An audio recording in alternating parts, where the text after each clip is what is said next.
Some bonds run deeper than blood, and some secrets are born from love, not shame. When you've already lost everything that mattered, you'll do anything to protect what little remains. Walter Baines knows this truth better than most. The 68-year-old farmer has been alone on his 40 acres since his wife Martha died 2 winters back. His only companion now is Rusty, the loyal cattle dog who's been by his side for 8 years. But Rusty is dying, wasting away from an illness Walter can't cure and can't afford to treat. So he's made a choice that breaks his heart, daily hiding Rusty in the old grain shed, caring for him in secret. When young veterinarian Noah Patterson arrives for a routine visit, he notices something's not right. What Noah discovers will change everything for both men. But will the truth heal or destroy what's left of Walter's world? Before we jump back in, tell us where you're tuning in from. And if this story touches you, make sure you're subscribed, because tomorrow I've saved something extra special for you. The morning mist clung to Cedar Ridge Valley like an old man's memories, refusing to let go even as the sun climbed higher over Walter Baines' 40 acres. He stood at his kitchen window, watching the light creep across the pasture where his small herd of cattle grazed peacefully. In his weathered hands, he held a simple gold band on a thin chain, Martha's wedding ring, which he'd worn around his neck every day since the funeral 26 months ago. The kitchen still smelled faintly of the coffee Martha used to make, though Walter had never mastered her recipe. Everything tasted like ash now anyway. He'd learned to survive on black coffee, canned soup, and the occasional sandwich. Cooking for one seemed pointless when the person you'd shared meals with for 43 years was buried under the old oak tree behind the house. Walter's routine had become sacred in its simplicity. 5:30 wake-up call, coffee by 6, morning chores by 6:30. He'd check the cattle, mend whatever fence needed mending, and tend to the equipment that kept his small operation running. The farm wasn't much compared to the sprawling operations that dominated the valley, but it was his. More importantly, it had been theirs. Martha had loved this place with a fierce devotion that Walter sometimes envied. She'd seen beauty in the rolling hills and promise in every spring planting. When the larger farms had offered to buy them out, she'd laughed and told Walter they'd have to carry her off the land in a pine box. The irony wasn't lost on him that she'd gotten her wish. Now, the land felt too big and too empty. Walter moved through his days like a ghost haunting his own life, going through the motions of farming while his heart remained buried with his wife. The neighbors had stopped calling after the first year. Well-meaning visits from church folks had dwindled to holiday cards. Even his own son Michael had given up trying to draw him out of his shell. The only constant companion left was Rusty, though even that blessing had turned into Walter's deepest source of worry. The red heeler cattle dog had been Martha's idea 8 years ago. "We need something alive around here besides cows," she'd said, coming home from town with a 6-month-old puppy that looked like he'd been dipped in rust-colored paint. Rusty had taken the farm life like he'd been born to it. He'd learned to work the cattle with an intelligence that bordered on uncanny, seeming to read Walter's thoughts before commands were given. More than that, he'd become the heart of their little family. Martha would sit on the porch in the evenings, Rusty's head in her lap, telling Walter stories about the dog's adventures while he was out in the fields. During Martha's final illness, Rusty had rarely left her bedside. He'd seemed to sense her pain in ways that even Walter struggled with, staying close when she needed comfort and somehow knowing when she wanted space. On the night she passed, Rusty had howled once, a long, mournful sound that Walter felt in his bones, then fallen silent and hadn't made much noise since. For the past 6 months, Walter had watched his last companion slowly waste away. It started as a loss of appetite, then a gradual weakening that the dog couldn't seem to shake. Rusty's coat, once glossy and thick, had grown dull and patchy. His eyes, formerly bright with intelligence and mischief, now held a weary acceptance. That broke Walter's heart daily. Any reasonable person would have taken Rusty to the veterinarian months ago. But Walter wasn't feeling particularly reasonable these days, and he'd learned to distrust most forms of outside intervention. The bills from Martha's illness had nearly bankrupted him. 2 years of mounting medical expenses, specialist consultations, and experimental treatments had drained their savings and forced him to mortgage the farm. The idea of facing another set of medical bills, even veterinary ones, filled him with a panic that made his chest tight. Worse than the money was the fear of what they might tell him. Walter had seen enough sick animals in his farming years to recognize the signs. Rusty was dying, and probably had been for months. Taking him to a vet would likely mean facing a choice Walter wasn't prepared to make. Expensive treatment that might only prolong suffering, or the kind of compassionate decision that would leave him completely alone. So he made a different choice, one that kept Rusty close and hidden from prying eyes. The old grain shed behind the barn had a loft that stayed warm in winter and cool in summer. Walter had moved some old blankets up there, along with food and water bowls, creating a comfortable hideaway where Rusty could rest without being seen by anyone who might ask uncomfortable questions. Every morning, after his regular chores, Walter would climb the wooden ladder to the loft and spend time with his ailing companion. He'd bring fresh water, cooked chicken or beef from his own modest meals, and sit with Rusty for as long as his schedule allowed. Sometimes he'd read aloud from Martha's old novels. Sometimes he'd just sit in silence, both of them finding comfort in not being alone. The arrangement wasn't perfect. Rusty was clearly suffering, though he bore it with the stoic dignity that had always marked his character. Walter knew he was being selfish, keeping Rusty alive more for his own sake than the dog's. But the alternative, facing life completely alone, seemed worse than the guilt he carried. The sound of a truck turning into his driveway broke Walter from his morning contemplation. He glanced at the calendar hanging beside the refrigerator and felt his stomach drop. 3rd Wednesday of the month. Veterinary inspection day. Cedar Ridge County required monthly livestock health inspections for all farming operations, a bureaucratic necessity that Walter endured with minimal grace. The inspections were usually routine, a quick check of the cattle for obvious signs of illness or injury, verification that his vaccination records were current, and a brief review of his feed storage practices. Most inspectors were courteous but efficient, understanding that farmers had work to do. But this morning's visitor was someone Walter hadn't seen before. Through the kitchen window, he watched a young man climb out of a pristine white pickup truck with Patterson Veterinary Services painted on the door in neat blue letters. The newcomer looked to be in his early 30s, with dark hair and the kind of earnest expression that made Walter instinctively wary. Walter had heard about Noah Patterson through the Valley grapevine.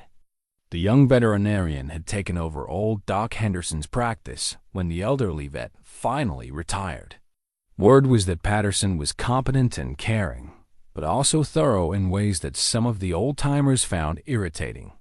Doc Henderson had been content with quick visual inspections and friendly conversation. This new fellow reportedly asked questions and took his time. As Noah Patterson approached the front door, Walter felt the familiar tightness in his chest that came with any interaction with outsiders. He straightened his shoulders, took a deep breath, and prepared to play the role of the cooperative farmer, who had nothing to hide. The knock came exactly as Walter expected, firm but respectful. The sound of someone who understood he was entering another person's domain. Walter opened the door and found himself looking into concerned brown eyes that seemed to take in everything at once. "Mr. Baines? I'm Noah Patterson, the new veterinarian handling county inspections.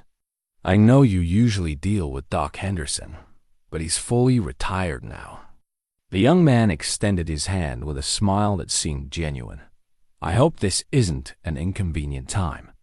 Walter shook the offered hand, noting the firm grip and callous palms that suggested Noah wasn't afraid of real work. Convenient as any. Other time, I suppose. Cattle are out in the south pasture if you want to take a look. I appreciate that. I'll try not to take up too much of your morning. Noah's gaze moved past Walter into the house, then swept across the yard and outbuildings with professional thoroughness. Beautiful property you have here. How long have you been farming? 43 years this October. The answer came automatically, though Walter immediately regretted offering even that small piece of personal information. He stepped outside and closed the door behind him, effectively ending any possibility of prolonged conversation on his front porch lawn as they walked toward the pasture. Walter found himself studying his visitor. Noah moved with the easy confidence of someone comfortable in rural settings, his boots warm but well-maintained, his clothes practical rather than flashy. He carried a battered leather bag that had clearly seen plenty of use, and he seemed genuinely interested in the farm rather than simply going through bureaucratic motions. Doc Henderson mentioned you run a small but well-managed operation, Noah said as they reached the fence line where Walter's dozen cattle grazed contentedly. He had a lot of respect for farmers who take care of their animals. The comment struck Walter as both compliment and warning. He watched as Noah climbed through the fence rails with practiced ease and began his inspection of the herd. The young veterinarian moved slowly among the cattle, speaking softly to them as he checked eyes, udders, and general condition. His examination was thorough but gentle, the work of someone who genuinely cared about animal welfare.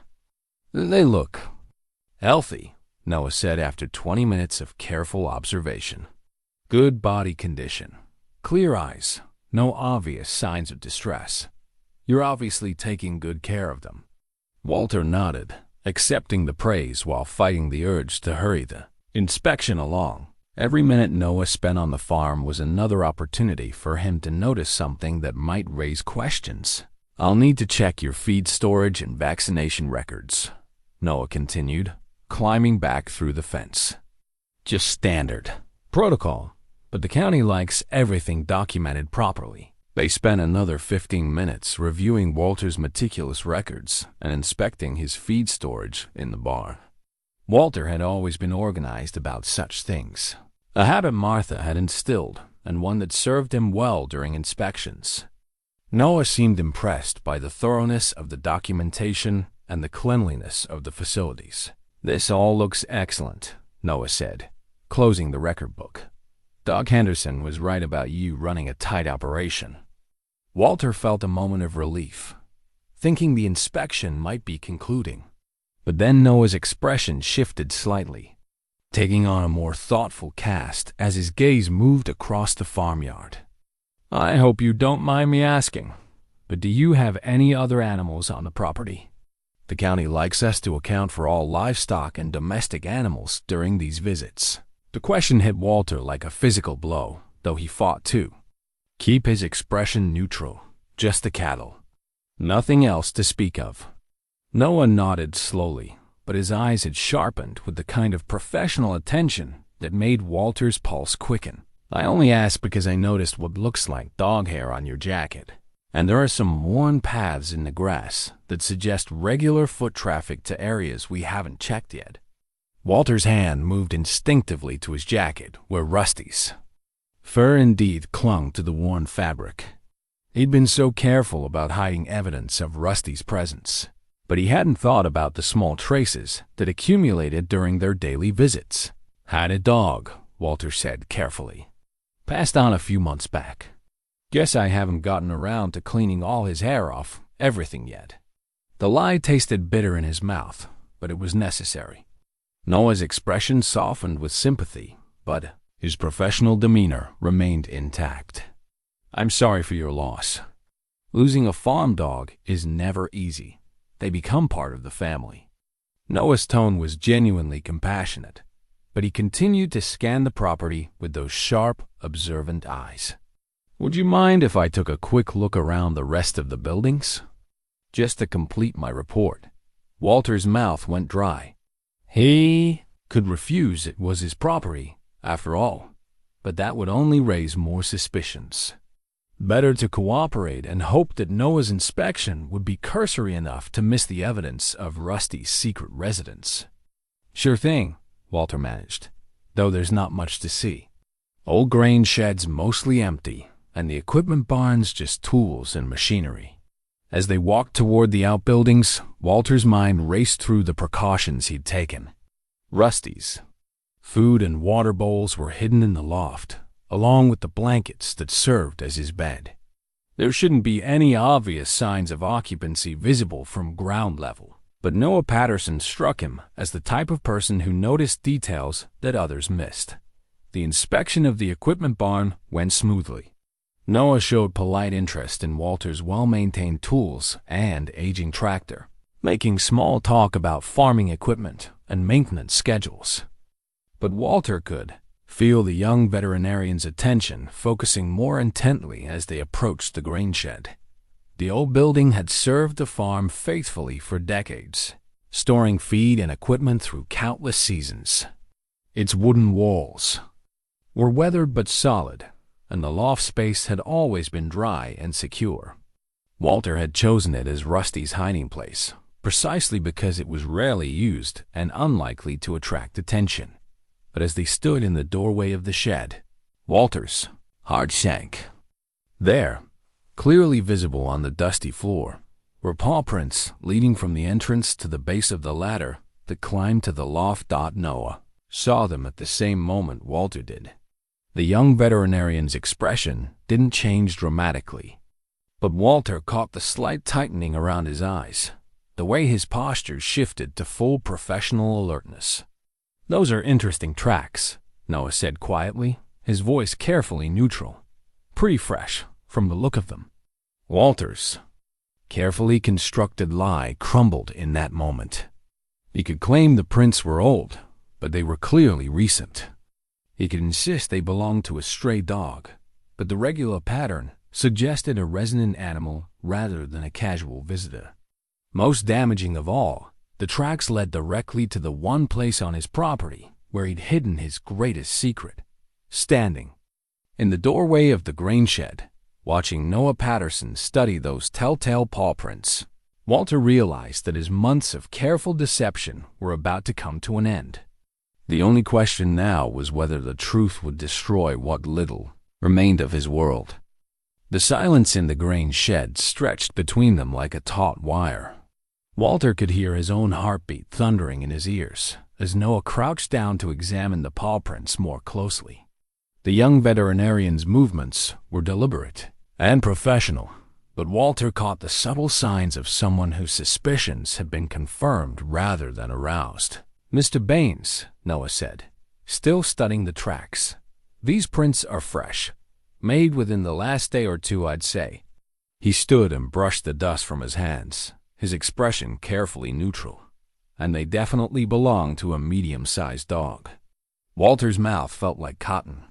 He'd rehearsed this moment in his mind dozens of times over the past months, but now that it was actually happening, all his prepared explanations seemed pathetically inadequate.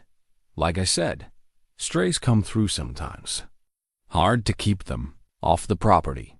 Noah nodded slowly, but his eyes had moved to the ladder leading up to the loft. "I suppose that's possible. Though these tracks seem to follow a pretty specific pattern straight to this ladder. No wandering around like you'd expect from a stray exploring." He paused, letting his observation settle. "Mind if I take a look up there? Just to be thorough."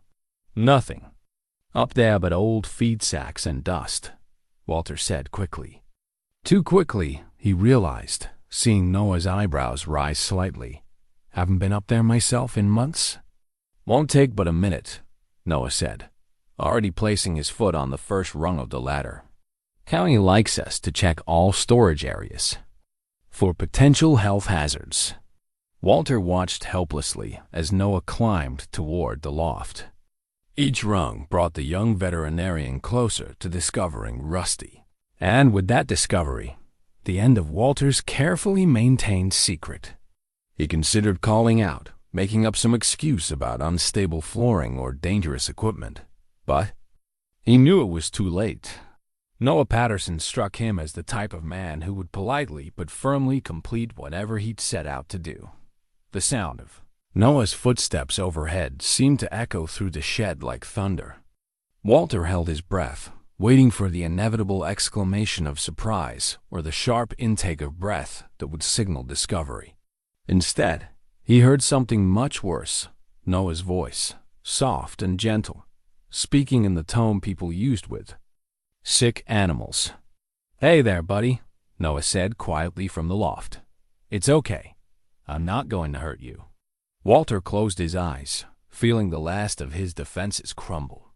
When he opened them again, Noah was looking down at him from the loft opening, his expression a complex mixture of professional concern and human compassion.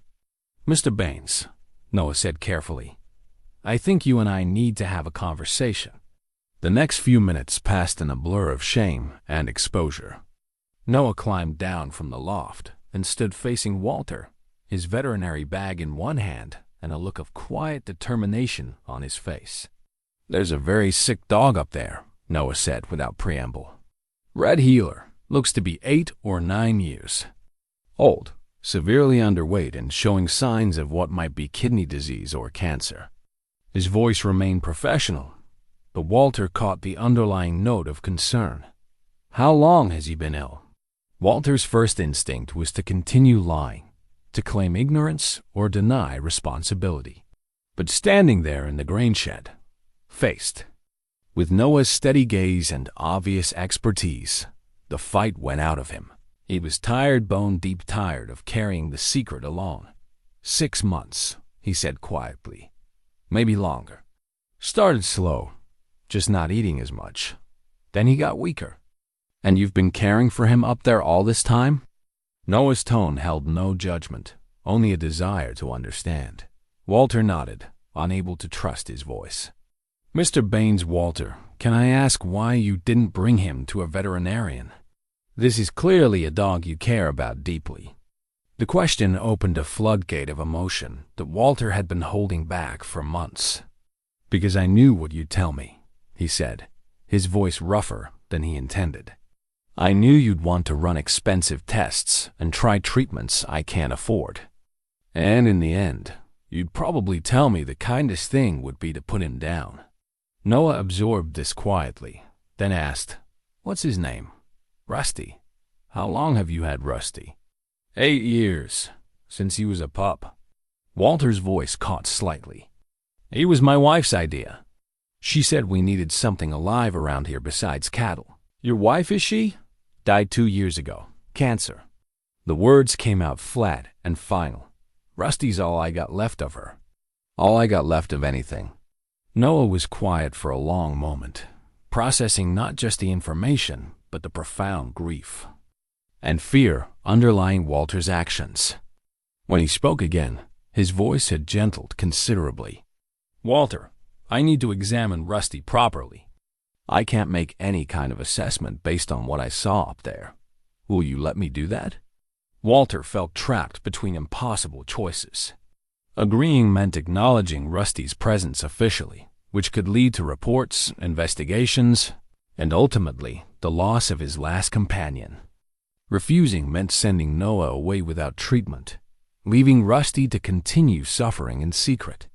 "If I let you examine him," Walter said slowly, "what happens then? Do you have to report this to someone?" Noah considered the question carefully. "Technically, if I find evidence of animal neglect or abuse, I'm required to report it to the county. But Walter, what I see here isn't neglect. You've been caring for Rusty as best you know how, even if it's not ideal. You've kept him warm, fed, and safe.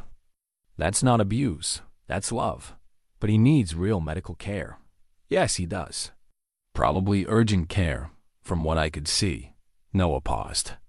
"Look, why don't we start with me examining him properly, and then we can talk about options. I'm not here to take Rusty away from you. I'm here to help if you'll let me." Walter studied the young veterinarian's face, searching for signs of deception or hidden agendas. What he saw instead was genuine concern and a patience that reminded him, painfully of Martha's way of dealing with frightened animals. "All right," Walter said finally, "but I stay with him. And whatever you find, whatever you think needs doing, we talk about it first." "Absolutely," Noah agreed. "This is your farm, your dog, your decision. I'm just here to provide information and help if I can." The climb back up to the loft felt like the longest journey of Walter's life. Behind him, Noah ascended quietly, carrying his veterinary bag and a small flashlight. At the top, they found Rusty lying on his makeshift bed of old blankets, his breathing shallow but steady dot in the better light provided by Noah's flashlight. Rusty's condition looked even worse than Walter had been forcing himself to acknowledge. The dog's ribs were clearly visible through his dull coat, and his eyes, while still alert, had the sunken appearance of serious illness. "Hey, Rusty," Noah said softly, approaching slowly with his hand extended. "I'm going to take a look at you." "Okay, boy." Rusty lifted his head weakly, his tail managing a single thump against the blankets in greeting. Despite his illness, the dog's fundamental gentleness remained intact. Noah's examination was thorough but gentle. He checked Rusty's eyes, ears, and mouth, palpated his abdomen, and listened to his heart and lungs with a small stethoscope. Throughout the process, he kept up a quiet stream of reassuring words, both for Rusty's benefit and, Walter suspected, for his own. "Walter," Noah said finally, sitting back on his heels, "I need to be honest with you about what I'm finding." Walter braced himself for the worst. "Rusty is very sick. His kidneys are definitely compromised.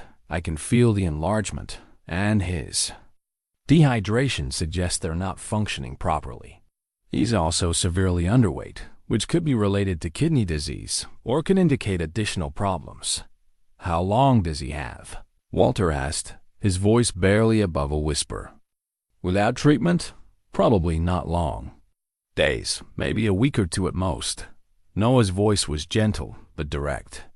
"But Walter, kidney disease in dogs isn't necessarily a death sentence.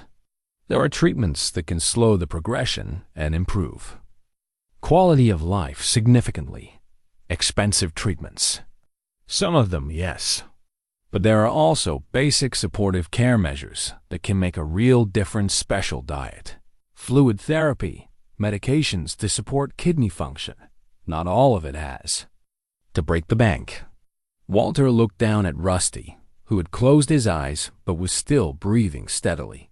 The dog had been his constant companion through the worst period of his life, never asking for more than food, water, and the occasional scratch behind the ears. The idea that there might be hope, that Rusty's suffering wasn't inevitable, was almost too much to process. "If I wanted to try treatment," Walter said carefully, "what would that look like?" Noah was quiet for a moment, clearly choosing his words carefully.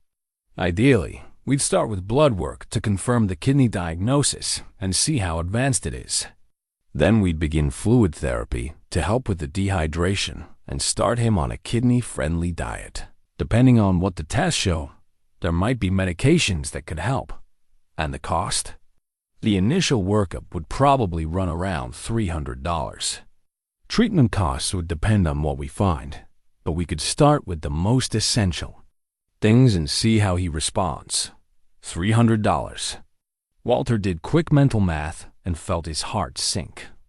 After the mortgage payment, utilities, and basic living expenses, he might have $50 left at the end of a good month.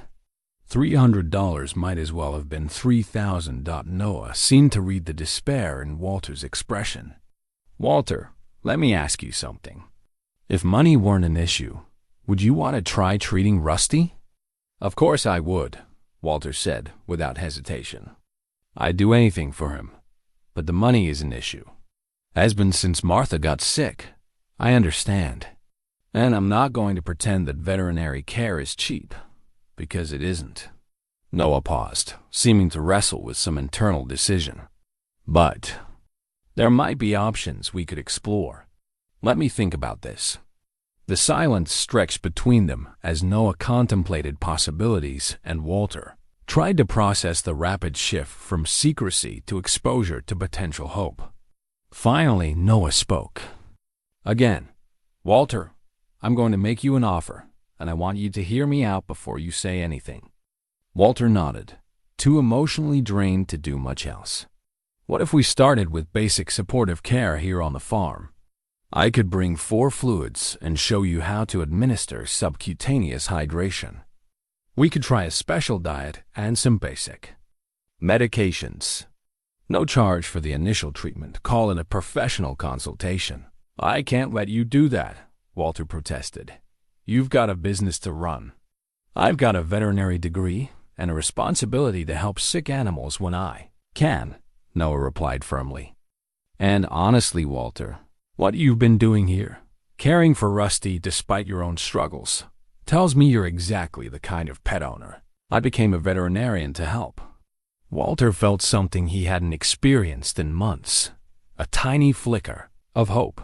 You really think he might get better? I think he deserves a chance, Noah said. And I think you both deserve to know that you tried everything you could. As they prepared to climb back down from the loft, Walter felt the weight of months of secrecy and fear beginning to lift from his shoulders. For the first time since Rusty had gotten sick, he wasn't facing the crisis alone. Whether the treatment would work remained to be seen, but at least now there was a possibility beyond just watching his last companion fade away. But even as hope began to bloom, Walter couldn't shake the feeling that involving Noah Patterson and Rusty's care was opening a door that might be impossible to close again. The young veterinarian seemed genuine and compassionate, but he was still an outsider, still part of a system that Walter had learned to distrust. As they climbed down from the loft together, Walter wondered if he was making the right choice or simply trading one set of problems for another. The afternoon sun slanted through the kitchen window as Walter sat at his worn wooden table, staring at the crumpled papers he'd pulled from the drawer beside the sink. Medical bills from Martha's illness lay scattered before him like accusatory ghosts, statements from oncologists, hospital invoices, prescription receipts that had mounted into an avalanche of debt that nearly swallowed his farm. Noah had left 2 hours ago with promises to return the next morning with supplies for Rusty's treatment. In the interim, Walter found himself confronting memories he'd spent 2 years trying to bury. The bills told the story of their desperate fight against Martha's cancer, each date marking another attempt to buy more time, another hope that proved false. Experimental treatment in Houston, $8,400. Walter's finger traced the invoice date. That had been their last real hope, a clinical trial that promised to extend Martha's life by months, maybe even years. They'd mortgaged the farm to pay for it, convinced that love and determination could overcome anything. It hadn't worked. Martha had died 3 months later, leaving Walter with a mountain of debt and the bitter knowledge that all their sacrifice had only prolonged her suffering. The experience had taught him that hope was a luxury he couldn't afford, that the medical establishment was better at taking money than providing miracles. Now here he was, preparing to trust another medical professional with what remained of his heart. The parallel wasn't lost on him. Noah's offer of free initial treatment echoed the early promises about Martha's care specialists, who'd insisted that money shouldn't be a barrier to fighting for life. Walter had learned the hard way that such promises had limits, that compassion gave way to business realities when the bills mounted high enough. The sound of footsteps on his front porch interrupted his brooding. Walter quickly gathered the bills and shoved them back into the drawer before answering the door.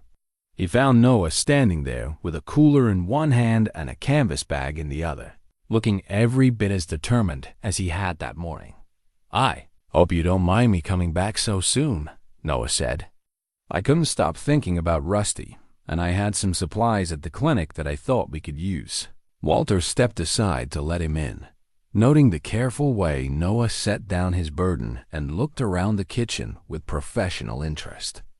The young veterinarian's gaze lingered on the empty coffee cup in the sink, the single plate on the counter, the general air of a house where only one person lived. Have you given any more thought to what we discussed? Noah asked gently. Been thinking about little else, Walter admitted. But I need you to understand something first. Noah waited patiently as Walter struggled with how to explain his reservations without sounding ungrateful or paranoid. My wife died 2 years ago, Walter began slowly. Cancer. We tried everything: surgery, chemotherapy, radiation, experimental treatments. Spent every penny we had and borrowed against everything we owned. He gestured vaguely toward the drawer containing the bills. In the end, all that fighting just made her last months harder than they needed to be. Noah's expression softened. With understanding. I'm sorry, Walter. That must have been incredibly difficult. What I'm saying is, I learned that sometimes the cure is worse than the disease. And I learned that medical bills can destroy a person's life just as surely as any illness. Walter met Noah's eyes directly. So when you offer to help Rusty for free, part of me wonders what the real cost is going to be. The question hung between them for a moment before Noah responded thoughtfully. That's a fair concern, and I respect you for being direct about it. So let me be equally direct with you. He leaned forward slightly. I'm not ordering to perform miracles or guarantee outcomes. What I'm offering is basic supportive care that might improve Rusty's quality of life and possibly extend the time you have together. But if that doesn't work, then at least you'll know you tried everything reasonable, and Rusty will be more comfortable in whatever time he has left. Walter studied the young veterinarian's face, searching for signs of the false optimism that had characterized so many of Martha's doctors. Instead, he found a calm honesty that reminded him more of old Doc Henderson's straightforward manner. All right, Walter said finally. What do you need me to do? Noah smiled, the first genuinely relaxed expression Walter had seen from him. First, let's go check on our patient. Then I'll show you some techniques that can help with his comfort and hydration. They made their way to the grain shed together, and Walter noticed that Noah moved with more familiarity around the farm than he had that morning. The young veterinarian seemed to have an instinctive understanding of rural spaces, stepping carefully to avoid puddles and keeping alert for the small hazards that dotted most working farms in the loft. They found Rusty in much the same condition. As they'd left him weak but alert, his tail managing a slight wag when he recognized Walter's voice. Noah unpacked his supplies methodically, explaining each item as he laid it out on a clean towel. This is lactated ringer solution, he said, holding up a clear plastic bag. Basically, it's a balanced fluid that will help with Rusty's dehydration and support his kidney function. I'm going to show you how to give it subcutaneously, under the skin, which is easier than and almost as effective for our purposes. Walter watched intently as Noah prepared the equipment, noting the careful way the veterinarian handled each component. There was a precision to his movements that spoke of extensive training and genuine competence. The needle is going to look intimidating, but it's actually quite simple, Noah continued, demonstrating the technique on a practice pad before approaching Rusty. We'll pinch up some loose skin between his shoulder blades and insert the needle into that pocket. Rusty might feel a little stick, but it shouldn't cause significant discomfort. True to Noah's prediction, Rusty barely reacted to the needle. Insertion. Walter found himself holding his breath as the fluid began to flow, creating a small bulge under the dog's skin that would gradually be absorbed into his system. How often does this need to be done? Walter asked. Daily, at least initially. Possibly twice daily if he tolerates it well and seems to be responding. Noah monitored the fluid flow carefully. The good news is that you can do this yourself once you're comfortable with the technique. It's not rocket science, just a matter of being gentle and patient. As they waited for the fluid bag to empty, Noah opened his canvas bag and pulled out several containers of what looked like prescription dog food. This is a kidney support diet, he explained. Lower protein and phosphorus than regular dog food, which will be easier on his kidneys. The taste isn't always appealing to dogs initially, but we can mix it with some low-sodium chicken broth to make it more palatable. Walter examined the unfamiliar packaging, wondering how much this specialized food would cost when Noah's initial supply ran out. As if reading his thoughts, Noah added, "I've got connections with the pet food manufacturers. I can usually get this at cost, which brings it down to about the same price as premium regular dog food." They spent the next hour with Noah patiently demonstrating each aspect of Rusty's care routine. How to check for dehydration by testing the elasticity of his skin. How to monitor his breathing and heart rate for signs of distress. How to encourage him to eat when his appetite flagged. Throughout the instruction, Walter found himself studying Noah's interactions with Rusty. The young veterinarian had a natural ease with animals that couldn't be faked. A genuine respect for their dignity and intelligence that reminded Walter of Martha's approach to the farm animals she'd loved. "You know," Walter said during a quiet moment, "Martha always said you could tell a person's true character by how they treated animals that couldn't defend themselves." Noah looked up from where he was gently stroking Rusty's head. "Sounds like she was a wise woman. She was too wise for her own good sometimes." Walter felt the familiar tightness in his throat that came with memories of his wife. "She would have liked you. Would have appreciated what you're doing here." "Tell me about her," Noah said softly, "if you don't mind talking about it." Walter settled more comfortably on the blanket beside Rusty, surprised to find that he did want to talk about Martha. It had been so long since anyone had asked about her with genuine interest rather than awkward sympathy. "She was the kind of person who saw potential in everything," Walter began. "Brought home stray cats, nursed injured birds back to health, could coax vegetables to grow in soil that looked like pure clay." He smiled at the memory. "When we got Rusty, she spent weeks training him not just to work cattle, but to be gentle with the barn cats and patient with the chickens. She sounds like someone who understood that all life has value." "She did. And she would have understood what you're doing for Rusty." Walter paused, then added quietly, "She also would have told me to trust you instead of being so suspicious." Noah finished disconnecting the fluid line and disposed of the needle safely. "Your suspicion is understandable, Walter. You've been hurt by people you trusted to help, and you're protecting what matters most to you. There's nothing wrong with being careful." As they prepared to leave the loft, Walter felt a cautious optimism beginning to take root.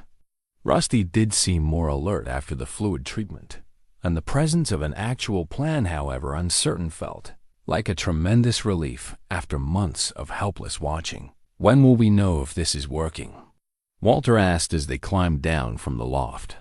"We should see some improvement in his hydration and energy levels within a day or two if the treatment is going to help," Noah replied.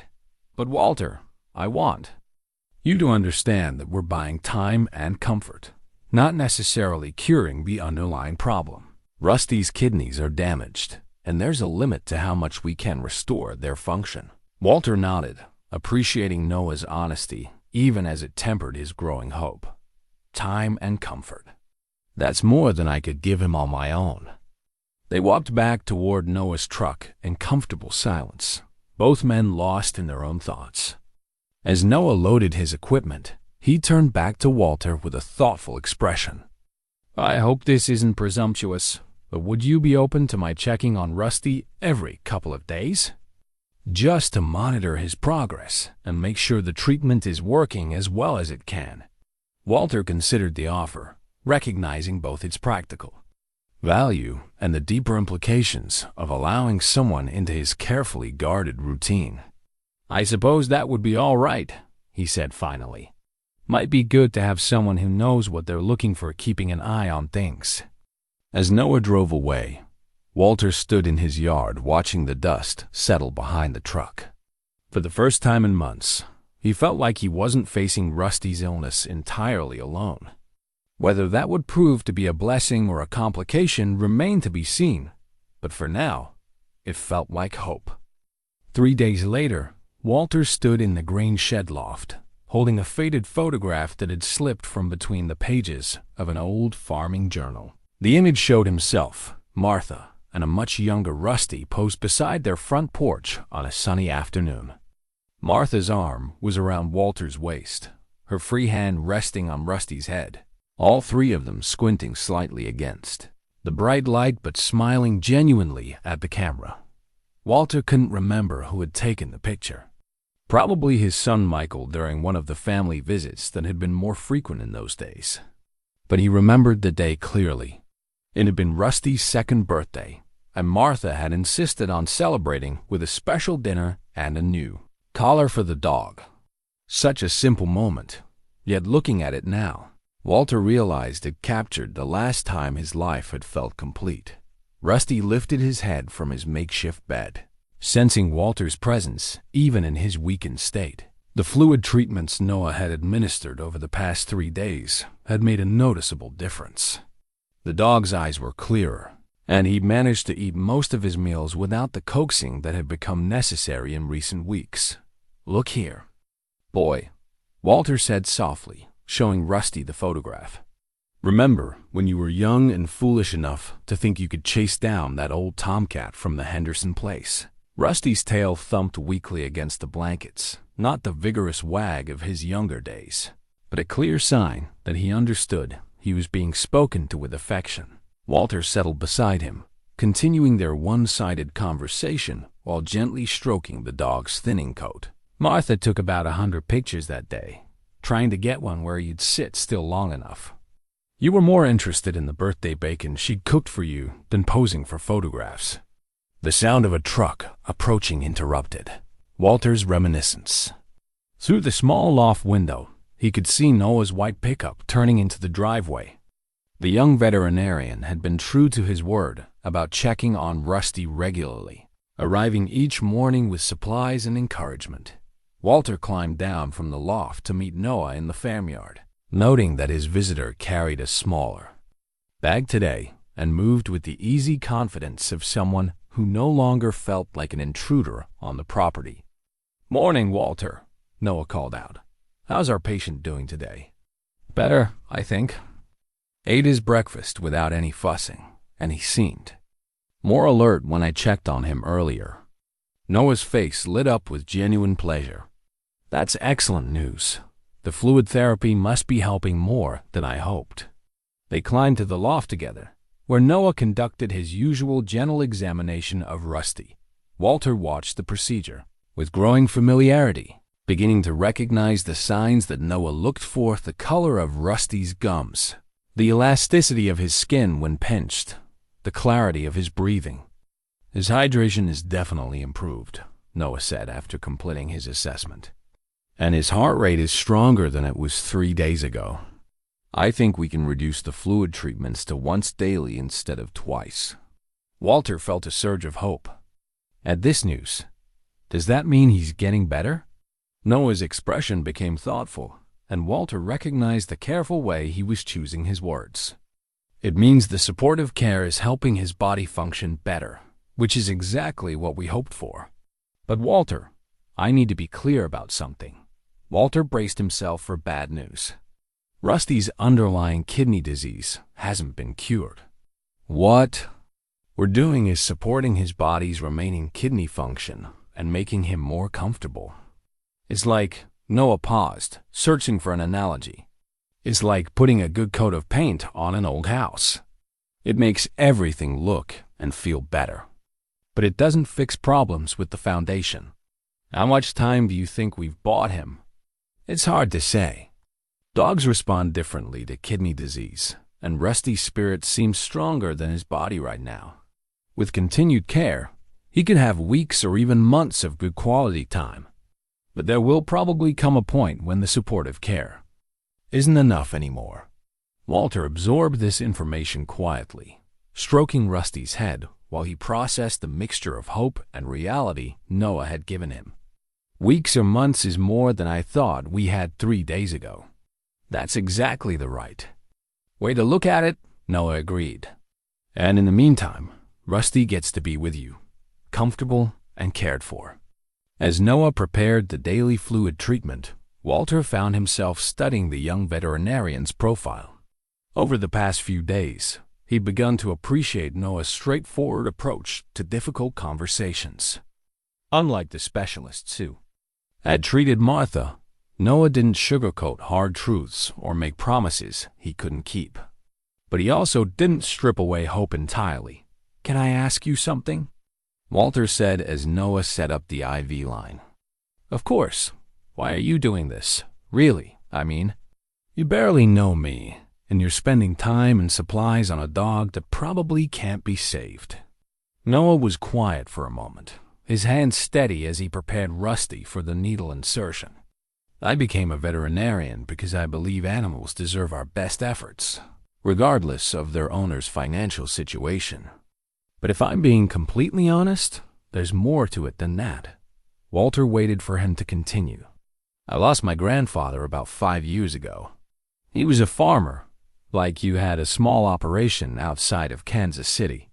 When he got sick, he became convinced that everyone was trying to take advantage of him or take away his independence." Noah's voice grew softer. "He died alone because he was too proud and too suspicious to let anyone help him. I'm sorry. He was a good man who'd been hurt by people he trusted. Sound familiar?" Noah glanced at Walter with a slight smile. "When I saw you trying to care for Rusty on your own, hiding him because you were afraid of what might happen if you asked for help, well, I guess I saw a chance to do for you what I couldn't do for my grandfather." Walter felt something shift in his understanding of the young man beside him. "Your grandfather would be proud of what you're doing. I hope so. He taught me that sometimes the most important work we do doesn't show up on any invoice." They spent the next hour working together to care for Rusty, with Noah continuing to teach Walter the finer points of monitoring and treatment. Walter found himself asking more questions than he had in previous visits, his natural curiosity overcoming his ingrained wariness. "The kidney diet seems to be working well," Noah observed as they watched Rusty eat with more enthusiasm than he'd shown in weeks. "Have you noticed any changes in his bathroom habits? He's been needing to go out more often, but Doc Henderson always said that was normal for older dogs. Actually, increased urination can be a sign of kidney disease. The kidneys lose their ability to concentrate urine, so dogs need to eliminate more frequently. The fact that he's asking to go out is actually a good sign. It means he's feeling well enough to maintain his house training." Walter smiled at this observation. Throughout his illness, Rusty had never once had an accident in the grain shed loft, somehow maintaining his dignity even when he was clearly suffering. "He's always been a gentleman," Walter said fondly. "Martha used to say he had better manners than most people." As they prepared to leave the loft, Noah turned to Walter with a thoughtful expression. "I hope you don't mind me saying this, but you seem different today. More relaxed, maybe?" Walter considered this observation as they climbed down from the loft. "I suppose I am. Haven't felt this hopeful about anything in a long time. Hope is important for dogs and for their people." They walked toward Noah's truck together, falling into the comfortable routine that had developed over their brief partnership. As Noah loaded his equipment, he paused and looked back toward the grain shed. "Walter, I know this might be overstepping, but have you thought about moving Rusty somewhere more comfortable? Maybe setting up a space in your house where you could keep a closer eye on him?" The suggestion caught Walter off guard. He'd become so accustomed to thinking of Rusty's illness as something that needed to be hidden that the idea of bringing him into the open felt almost revolutionary. "I hadn't really considered it," Walter admitted. "Got so used to keeping him secret, I guess. Well, think about it. The secrecy was about protecting Rusty from being taken away, right? But now that he's getting proper care, there's no reason he can't be part of your daily life again." As Noah drove away, Walter stood in his farmyard considering this new possibility. The idea of having Rusty back in the house, of not having to sneak out to the grain shed for their visits, was appealing, in ways he hadn't fully realized. For months, caring for Rusty had felt like carrying a burden of guilt and secrecy. Noah's suggestion offered the possibility of transforming that burden back into the simple pleasure of a man and his dog, sharing a home. But even as hope continued to grow, Walter couldn't shake a nagging worry that their small bubble of progress was too fragile to last. Good things had a way of disappearing from his life when he least expected it. Martha's brief remissions during her illness had taught him that hope could be as dangerous as despair if it made you unprepared for reality. Still, watching Rusty's gradual improvement over the past few days had reminded Walter of something he'd almost forgotten. Sometimes, against all odds and reasonable expectations, things actually did get better. Maybe, just maybe, this was one of those times. That evening, Walter found himself seriously considering Noah's suggestion about moving Rusty into the house. The dog had been Martha's constant companion during her final months, rarely leaving her side except for necessary trips outside. Having him back where he belonged might be a step toward healing for both of them. But as Walter stood on his front porch, looking across the farmyard toward the grain shed, he wondered if he was ready for that level of hope. Bringing Rusty into the house would mean acknowledging that they might have a future together, that the treatments might actually work long-term. After 2 years of loss and disappointment, that kind of optimism felt almost too dangerous to embrace. Yet as he watched the last light fade from the sky, Walter found himself imagining Rusty curled up on the rug beside Martha's favorite chair, where he belonged. For the first time in months, the future held possibilities beyond mere survival. Whether he was brave enough to reach for those possibilities remained to be seen. The old livestock ledger sat open on Walter's kitchen table, its pages yellowed with age and filled with his careful handwriting documenting 30 years of farm operations. Cattle births, sales, feed purchases, equipment repairs, all the mundane details that told the story of a working farm now reduced to barely sustainable levels. Walter ran his finger down the columns of numbers, noting the steady decline over the past 2 years. Where he'd once maintained 25 head of cattle, he was down to 12. The equipment barn that had housed 2 tractors now held 1 aging machine that required constant maintenance. Even his modest vegetable garden had shrunk to a few raised beds that he could manage alone. The ledger told a story of gradual withdrawal from life, of a man systematically reducing his world to only what was absolutely necessary for survival. Looking at it now, Walter realized how completely he'd isolated himself, not just from neighbors and community, but from any sense of purpose beyond mere existence. A soft whimpering from the living room interrupted his brooding. 3 days ago, he'd finally taken Noah's advice and moved Rusty into the house, setting up a comfortable bed beside Martha's old reading chair. The transition had been easier than Walter expected. Rusty seemed to remember his place in the household and settled into the familiar routine with obvious relief. But this morning, Rusty's condition had taken a noticeable turn for the worse. The improvement from Noah's treatments had plateaued, and now the dog seemed to be losing ground again. His appetite had decreased significantly, and he'd spent most of the night restless and uncomfortable despite the pain medication Noah had prescribed. Walter closed the ledger and walked to the living room, where he found Rusty trying to stand, but struggling with the effort. The dog's legs trembled with weakness, and his breathing seemed more labored than it had been in recent days. "Easy, boy," Walter said softly, kneeling beside Rusty's bed. "What's wrong? Need to go outside?" Rusty managed to lift his head, but the effort seemed to exhaust him.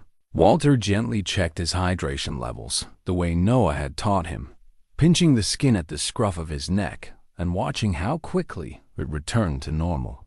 The response was sluggish, indicating that despite the daily fluid treatments, Rusty was becoming dehydrated again. The sound of a vehicle in the driveway brought mixed relief and dread. Walter had been expecting Noah for their daily check-in, but he wasn't sure he was ready to hear what the young veterinarian might have to say about Rusty's declining condition. Noah took one look at Rusty and immediately shifted into professional mode, his usual friendly demeanor replaced by focused concern. His examination was more thorough than usual, involving tests and observations that Walter hadn't seen before. "His kidney function is deteriorating," Noah said finally, his voice gentle but direct.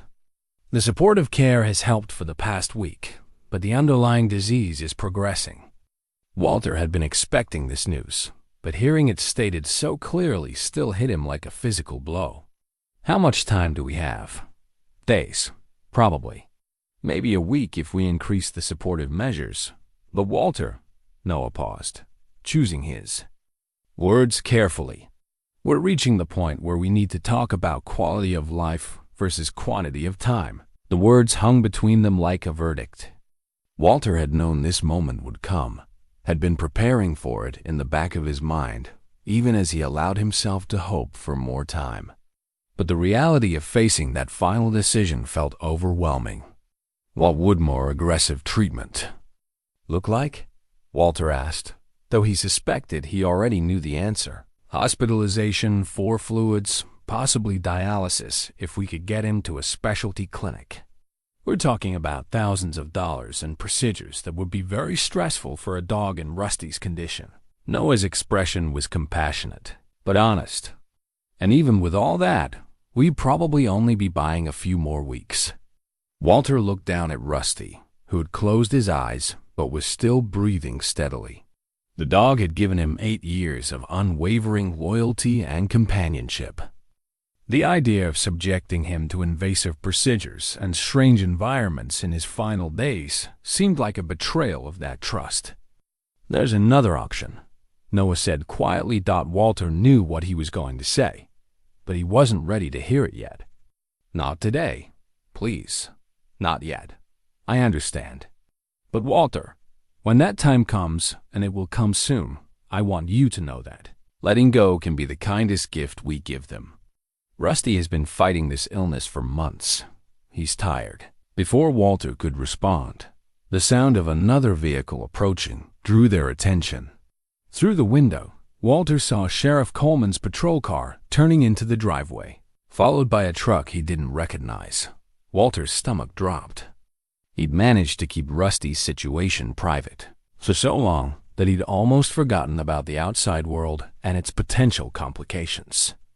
Now, with the dog clearly visible in his living room and a veterinarian's truck in his driveway, there was no hiding the truth about what had been happening on his farm. Sheriff Coleman was a reasonable man in his 50s who'd known Walter for years, but he was also an official representative of the county system that Walter had learned to distrust. As the sheriff approached the front door with a younger man Walter didn't recognize, Walter felt his carefully maintained privacy beginning to crumble.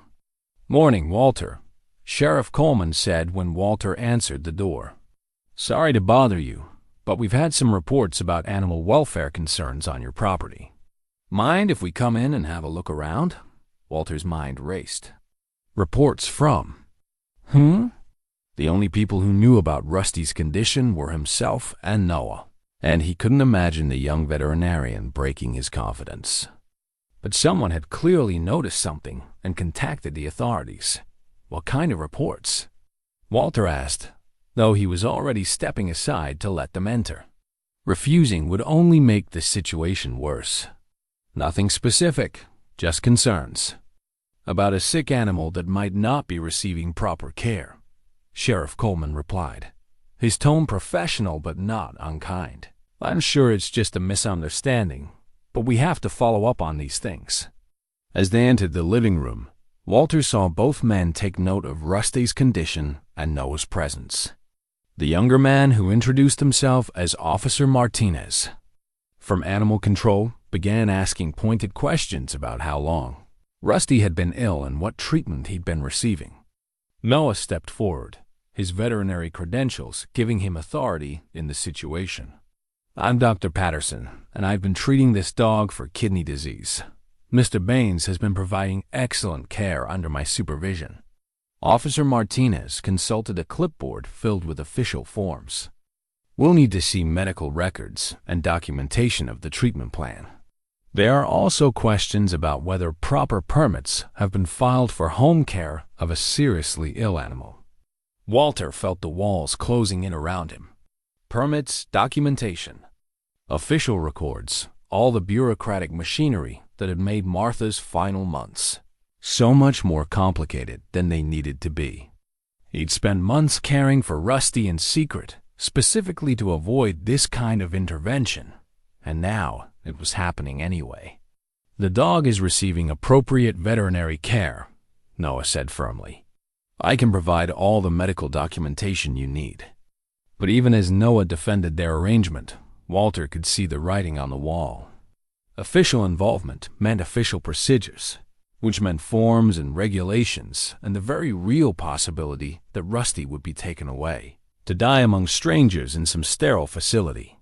Sheriff Coleman seemed to sense Walter's distress. Look, Walter, nobody wants to make this harder than it needs to be. If the dog is getting proper care, then we can probably work something out. But we do need to document everything properly. As the discussion continued around him, Walter found himself remembering another official visit years earlier. Animal control had been called when his neighbor's cattle had gotten loose and caused a traffic accident. The animals had been impounded. The farmer fined heavily, and the whole situation had escalated into a legal nightmare that destroyed the man's operation. The memory reinforced Walter's deepest fears about involving authorities in personal matters. Even well-meaning officials operated within systems that often caused more harm than good, turning private struggles into public spectacles with unpredictable consequences. Looking down at Rusty, who remained unaware of the bureaucratic storm swirling around him, Walter realized that his worst nightmare was coming true. Just as the dog had begun to show signs of comfort and peace in his final days, the outside world was intruding with its demands for documentation and compliance. Walter, Noah said quietly, drawing him aside while the officials continued their examination of Rusty and their documentation. This doesn't have to be a disaster. I can handle the paperwork side of things, and Sheriff Coleman seems reasonable. You don't understand, Walter replied, his voice tight with old wounds and current fears. Once they're involved, they take over. I've seen it happen before. They'll decide what's best for Rusty without caring what I think or what he needs. Noah's expression grew thoughtful. What if I took primary responsibility for Rusty's care officially? As his attending veterinarian, I could document that he's receiving appropriate end-of-life care in a home environment, which is often preferable to clinical settings for terminally ill animals. The suggestion offered a potential solution, but Walter wasn't sure he trusted any official arrangement at this point. His experience with Martha's illness had taught him that well-intentioned systems could quickly become impersonal bureaucracies that lost sight of the human element in their procedures. As Officer Martinez continued his inspection and Sheriff Coleman filled out forms, Walter stood beside Rusty's bed feeling like his last refuge was being invaded. He'd spent 2 years learning to live with grief and solitude, finding a kind of peace in his isolation from the complexities of the outside world. Now, just when he'd begun to hope that he and Rusty might have some peaceful time together, everything was being complicated by official intervention and bureaucratic requirements. The irony wasn't lost on him that his attempts to protect Rusty from exactly this kind of situation had ultimately led to it anyway. Sometimes, Walter reflected bitterly, there was no escaping the systems that claimed to help, but often made things worse. The question now was whether he could navigate this new complication without losing what little control he still had over his and Rusty's remaining time together. Martha's garden tools lay scattered across the workbench in Walter's equipment barn, their metal surfaces dulled by 2 years of neglect and the creeping rust that claimed all abandoned things. He'd come here seeking solitude after the officials. finally left, needing space to process the morning's upheaval without Noah's well-meaning presence or the weight of official scrutiny. The hand cultivator Martha had used for her flower beds bore the stains of soil from their last planting together, marigolds and zinnias that she'd insisted on setting out despite her weakness, determined to see one more summer bloom. Walter picked up the tool, feeling its familiar weight and remembering how naturally it had fit in Martha's small, capable hands. He'd promised himself after her death that he'd maintain her garden, but like so many promises made in grief, it had proven impossible to keep. The raised beds now held only weeds and the stubborn remnants of plants that had self-seeded and survived without care. Even those hardy volunteers looked defeated, struggling in soil that hadn't been tended or amended since Martha's passing. The sight of the neglected garden had become another source of guilt in Walter's catalog of failures. Martha had poured love and attention into those beds, coaxing beauty from the earth with a patience that Walter had admired, but never fully understood. Now they stood as a testament to his inability to preserve the things she'd valued most. A soft knock on the barn door interrupted his brooding. Noah stood in the doorway, his expression cautious but determined. "I hope I'm not intruding," Noah said. "I wanted to make sure you were all right after this morning." Walter set down the cultivator and turned to face his unexpected ally. "About as all right as a man can be when his private business becomes a public spectacle, I suppose. I know this wasn't what you wanted, Walter, but I think we handled it as well as we could under the circumstances." The official visit had concluded with a compromise that satisfied no one completely, but allowed Rusty to remain in Walter's care. Noah had filed the necessary paperwork documenting his role as Rusty's attending veterinarian, and Sheriff Coleman had accepted Walter's promise to comply with county regulations regarding home care of sick animals. Officer Martinez had left with a stern warning about the importance of proper documentation and regular veterinary supervision. "You didn't have to do what you did," Walter said. "Taking official responsibility for Rusty's care puts you at risk. If something goes wrong," Noah shrugged, "it's the right thing to do. Besides, I was already treating Rusty anyway. Making it official just means there's paperwork to go with it." Walter appreciated the young veterinarian's casual dismissal of what could become a significant professional liability. If Rusty's condition deteriorated rapidly, or if Walter made decisions that contradicted Noah's medical recommendations, the official documentation could expose Noah to criticism from county officials or his professional licensing board. "Still, I'm grateful," Walter said. "Though I have to admit, this whole morning reminded me why I try to avoid dealing with authorities whenever possible." "I get that. But Walter, sometimes working within the system is the only way to protect what matters most to us." The comment sparked a memory of similar conversations with doctors during Martha's illness, well-meaning professionals who insisted that following proper procedures and working through official channels was the best way to ensure quality care. Walter had learned that such systems often prioritized compliance over compassion, documentation over dignity. "You sound like Martha's oncologist," Walter said, not unkindly. He was always talking about protocols and procedures, like following the right forms would somehow cure her cancer. Noah considered this for a moment. "Did you feel like the medical system failed Martha?" The question hit closer to home than Walter was prepared for. He'd spent 2 years avoiding any serious examination of Martha's final months, focusing instead on the financial devastation and bureaucratic headaches that had accompanied her decline. The deeper question of whether different choices might have led to different outcomes was too painful to explore. "I don't know," Walter said finally. "Maybe the system worked exactly like it was supposed to, and that's the problem."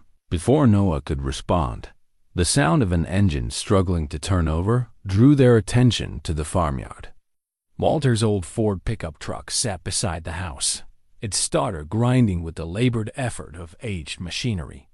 The truck had been giving him trouble for months, But like most things on the farm, he'd been putting off repairs that he couldn't easily afford. "Sounds like your starter's going," Noah observed, among other things. "That truck's got more problems than a campaign." "Promise." They stood listening to Walter's unsuccessful attempts to start the vehicle, both men understanding that this was just another example of the slow decay that seemed to characterize everything in Walter's world. Equipment breaking down, buildings needing repair, systems failing one by one while he struggled to maintain even basic functionality. "When's the last time you got away from this place?" Noah asked suddenly. The question caught Walter off guard. "Away? Where would I go?" "Anywhere. Town, maybe. Just to break the routine, see some different faces." Walter tried to remember his last trip beyond the essential runs for groceries and farm supplies. It had been months, maybe longer. His world had contracted to the boundaries of his 40 acres, with occasional necessary ventures into the wider world that he endured rather than enjoyed. "Don't see much point in going places just to go," Walter said. "Everything I need is here." Noah's expression suggested he disagreed with that assessment, but he didn't press the point. Instead, he asked, "What about friends? Family? People you used to spend time with?" The questions opened old wounds that Walter preferred to keep closed. His few close friends had either moved away or passed on, and his relationship with his son Michael had become strained to the point of virtual non-existence. The community connections that had once anchored his life had withered along with everything else in the aftermath of Martha's death. "People have their own lives to worry about," Walter said. "Don't need an old man's problems added to their load. Maybe they'd want to help if they knew you were struggling." Walter laughed, but there was no humor in it. "You'd be surprised how quickly people lose interest in helping when the problems don't have easy solutions." The conversation was interrupted by Rusty's sharp bark from inside the house. Not his usual gentle woof of greeting, but a sound of distress that sent both men hurrying toward the front door.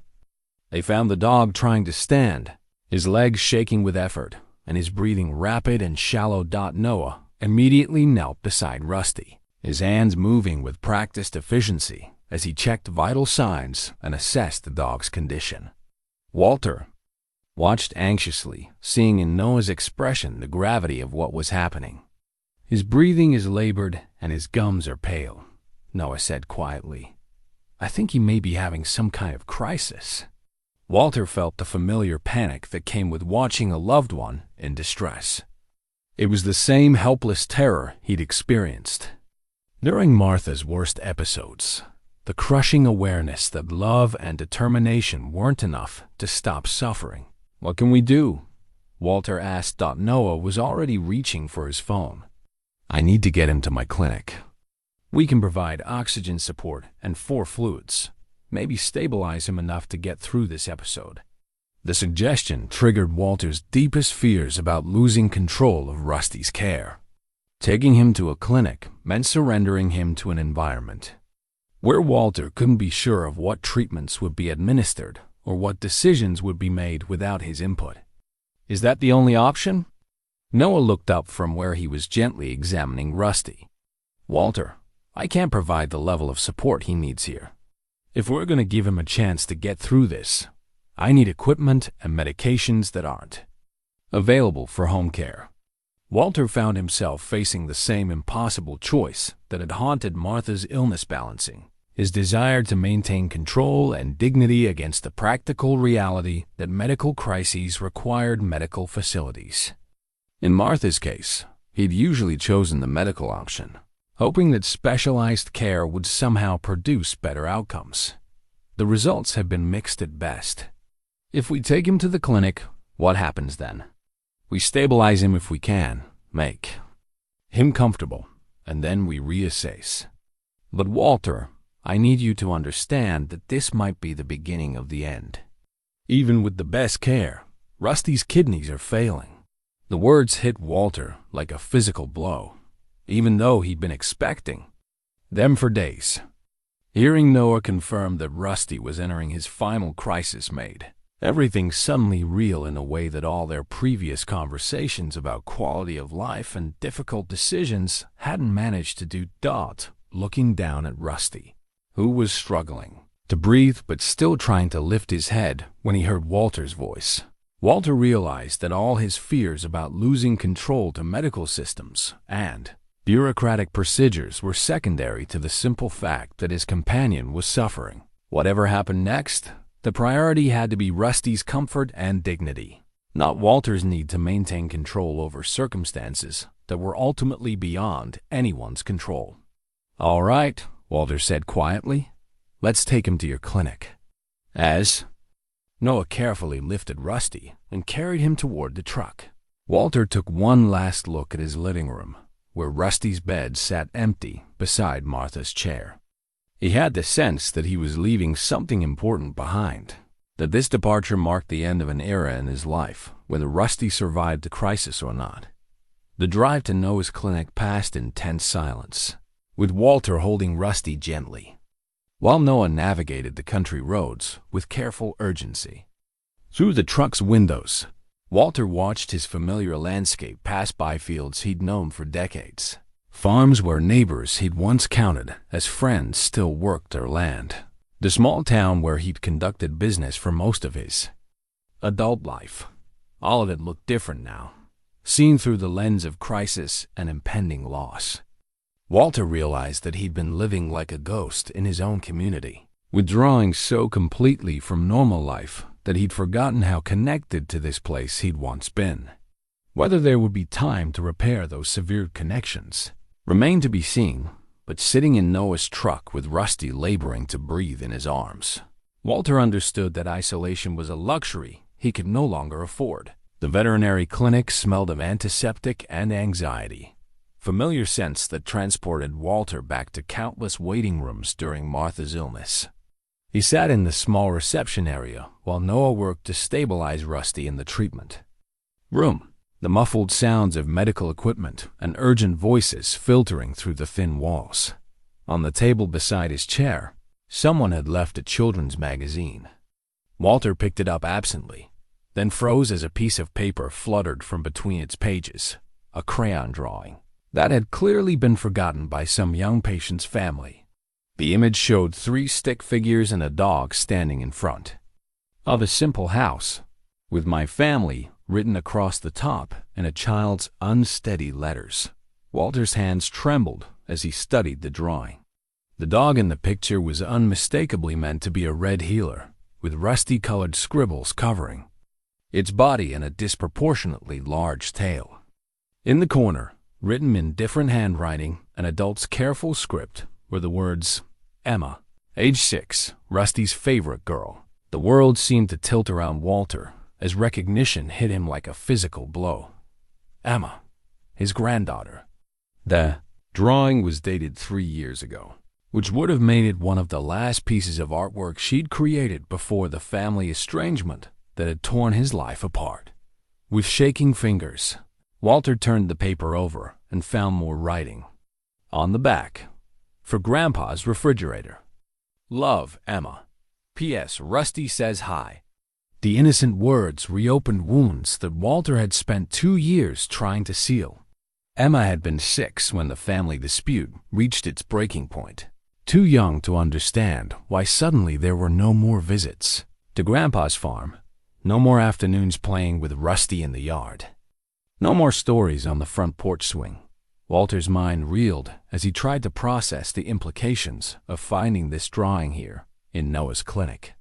Had Noah known about Walter's estranged family all along? Was this some kind of elaborate setup?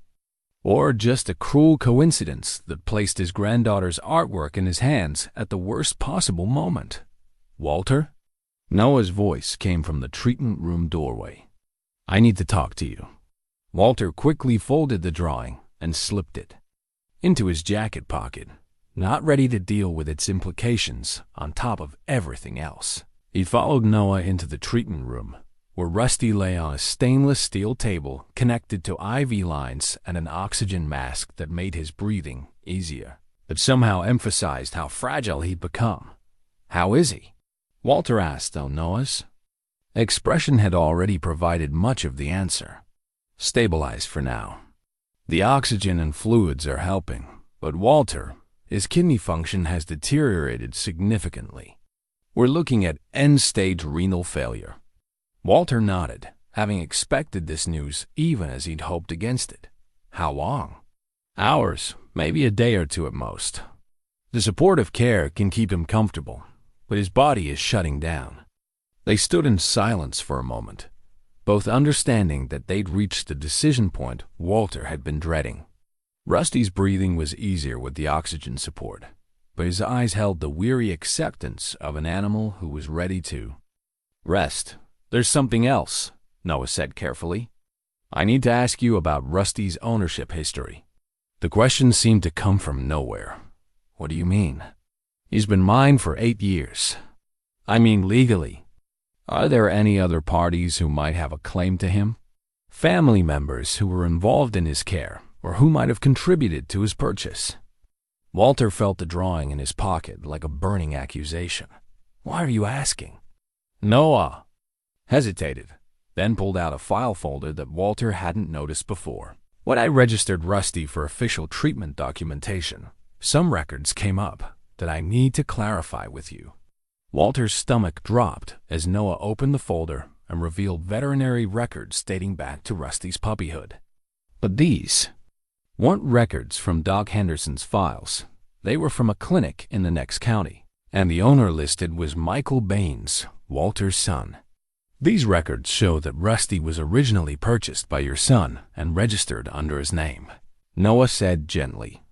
"The address listed is your farm, but legally, Michael appears to be Rusty's owner." Walter stared at the papers, his mind racing through memories he'd been trying to suppress. When Martha had decided they needed a dog, it had been Michael who'd researched breeders and made the arrangements. The purchase had been a family decision, with Michael handling the paperwork while Walter and Martha provided the home and daily care. "That was just, we needed someone to sign the papers," Walter said weakly. "Michael was handling the business side of things back then. I understand. But Walter, if Michael is legally Rusty's owner, then any decisions about end-of-life care need to be made by him, or at least with his knowledge." The implications crashed over Walter like a cold wave. Not only was he facing the loss of Rusty, but he might not even have the legal right to make decisions about his companion's final hours. The dog he'd cared for and loved for 8 years. The animal he'd hidden and nursed through months of illness might legally belong to the son who cut him out of his life 2 years ago. "You don't understand the situation with my family," Walter said, his voice tight with old pain and current panic. "Then help me understand. What happened between you and Michael?" Walter sank into a chair beside Rusty's treatment table. The weight of 2 years' worth of suppressed grief and anger threatening to overwhelm him. The drawing in his pocket seemed to pulse with accusation, reminding him of everything he'd lost and might be about to lose again. "Martha got sick," Walter began, the words coming slowly and painfully. "Cancer. We tried everything: surgery, chemotherapy, experimental treatments. Spent every penny we had and borrowed against the farm." Noah waited patiently for him to continue. "Michael thought we were being foolish. Said we were throwing good money after bad, that we should accept the inevitable and focus on making Martha comfortable instead of chasing expensive cures." Walter's voice grew harder. "Easy thing to say when it's not your wife dying. That must have been incredibly difficult. The treatments weren't working, but they gave us hope. They gave Martha something to fight for instead of just waiting to die." Walter looked down at Rusty, whose chest rose and fell steadily with the help of the oxygen support. "Michael said we were being selfish, prolonging her suffering for our own sake."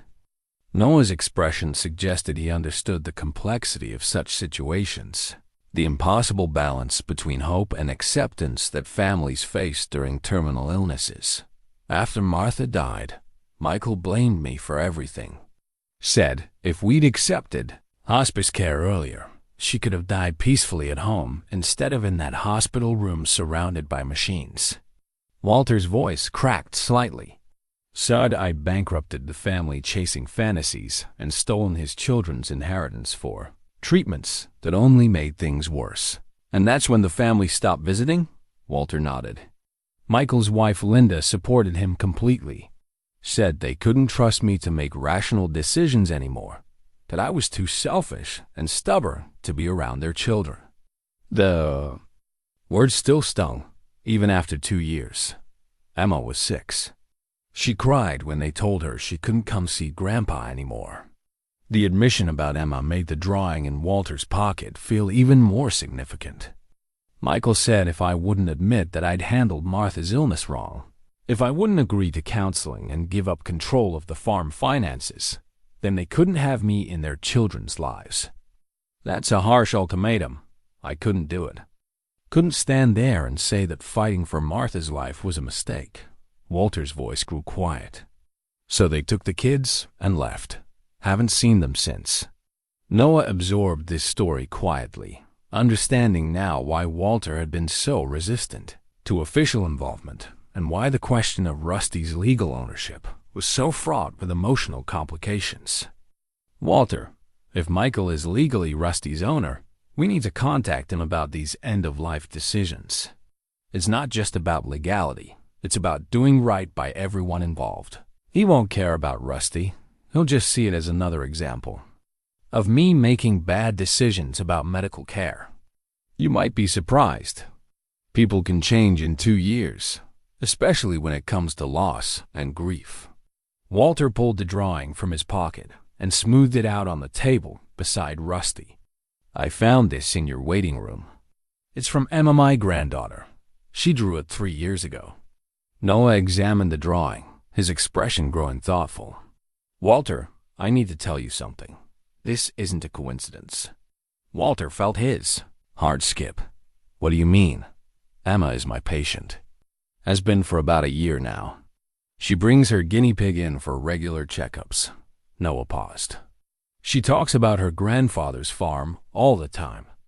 About a dog named Rusty that she misses terribly. The revelation hit Walter like a physical blow.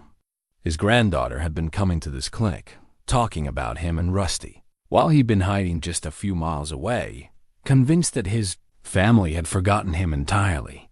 She asks me every time if I know any farmers with red heeler dogs named Rusty, Noah continued. I never made the connection until now, but Walter, your granddaughter has been looking for you. Walter stared at the drawing, seeing it now not as a painful reminder of loss, but as evidence that the bonds he'd thought were broken might still exist. Anna had been asking about him, thinking about him, hoping to find him.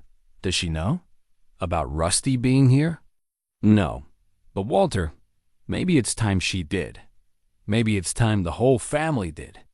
As Walter sat beside Rusty's treatment table, holding his granddaughter's artwork and processing the revelation that his family might not have forgotten him after all, he realized that the decision about Rusty's final care had become more complicated than he'd ever imagined. But perhaps in its complexity lay the possibility of healing wounds that went far deeper than a sick dog's kidneys. The question now was whether he was brave enough to reach out to the family he'd lost, whether he could risk further rejection for the chance of reconciliation, and whether Michael, despite their bitter past, might be willing to put aside old grievances long enough to say goodbye to the dog that had once brought them all together. Walter stared at the cell phone Noah had placed on the treatment table, its screen displaying his son's contact information that the young veterinarian had quietly retrieved from Rusty's original registration records. The device might as well have been a loaded weapon for all the fear it inspired in him. 2 years of silence stretched between this moment and the last angry words he'd exchanged with Michael. I can make the call, Noah offered gently. Explain the situation from a medical perspective. Keep it focused on Rusty's condition. Walter shook his head, knowing that this conversation, if it happened at all, needed to come from him. If I'm going to do this, I need to do it right. He picked up the phone, then set it down again. What if he hangs up on me? Then at least you'll know you tried. The simple words carried more weight than Noah probably intended. Walter had spent 2 years convinced that his family had written him off completely, that the pride and stubbornness that Michael had accused him of had burned bridges beyond repair. The discovery that Emma had been asking about him suggested otherwise, but reaching out still felt like stepping off a cliff. Rusty stirred slightly on the treatment table. His breathing still labored despite the oxygen support. Walter gently stroked the dog's head, feeling the familiar texture of fur that had grown thin and brittle with illness. Time was running out for such gentle gestures. What do I even say? Walter asked. Hey, Michael, I know we haven't spoken in 2 years, but the dog you technically own is dying, and I thought you should know? Noah considered this. Maybe start with the truth. That you miss them. That you've been carrying this alone, and you're tired of the isolation. The suggestion struck Walter as both sensible and terrifying. Admitting vulnerability had never come easily to him, and doing so to the son who'd accused him of selfish pride seemed like handing Michael ammunition for further recriminations. But looking at Rusty's peaceful face, Walter realized that pride was a luxury he could no longer afford. His companion was dying, his granddaughter had been looking for him, and his own isolation had become a prison of his own making. Whatever the consequences of reaching out, they couldn't be worse than the current reality of facing loss entirely. Alone, Walter picked up the phone again, this time managing to hold on to it despite the trembling in his hands. He scrolled to Michael's number and stared at it for a long moment, remembering his son as a boy eager to help with farm chores, as a teenager proud to drive the tractor during harvest, as a young father bringing his own children to visit their grandparents. Before I make this call, Walter said, I need to ask you something. Noah nodded encouragingly.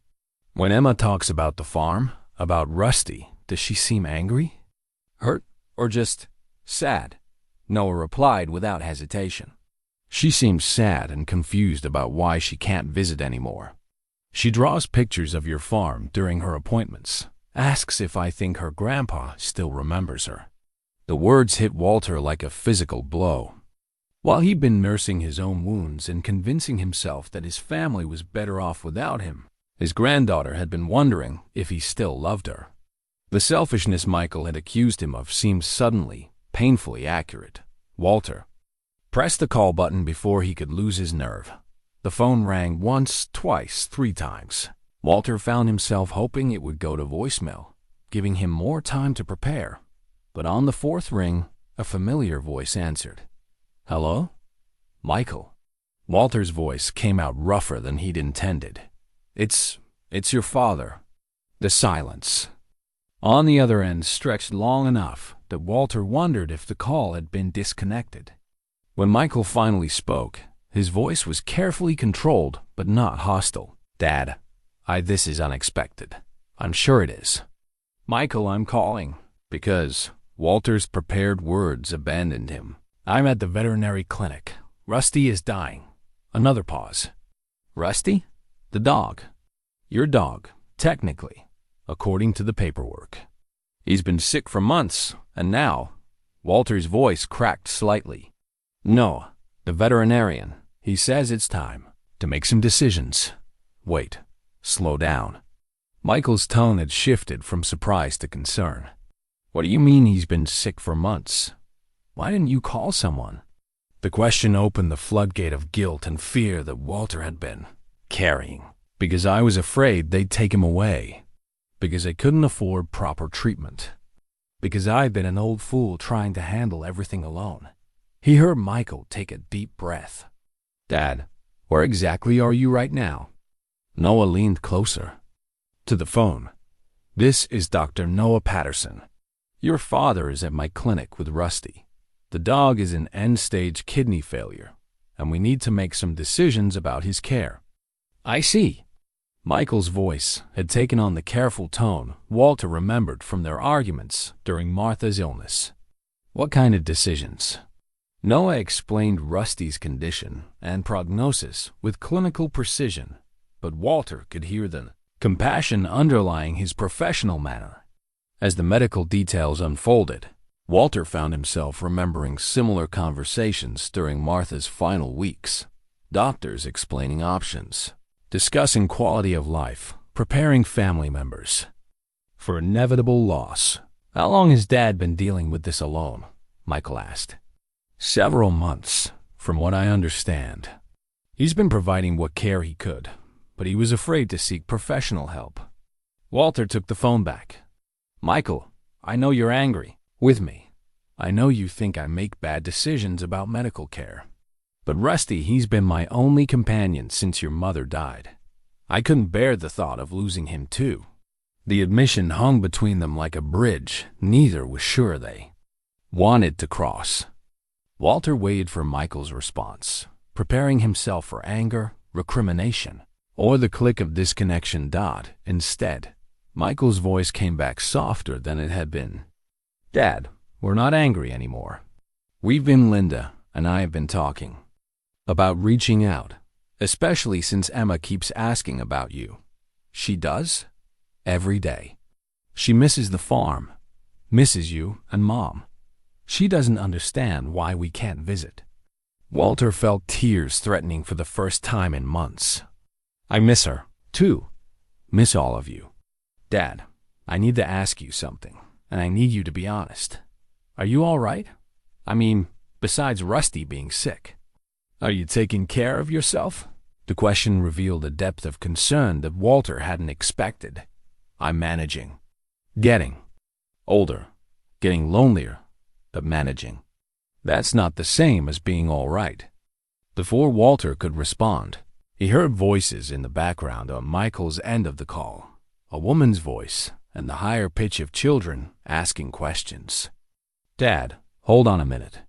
The phone became muffled, and Walter could hear a hurried family conference taking place. When Michael came back on the line, his voice had changed again. Dad, we're coming to the clinic. All of us. Emma and Jake want to see Rusty, and Linda, we want to see you. Walter felt the world shift around him. You don't have to do that. I know it's complicated. No, Dad, it's not complicated anymore. We should have called months ago, but we were all too proud and too hurt. I don't want Rusty to die with unfinished business between us.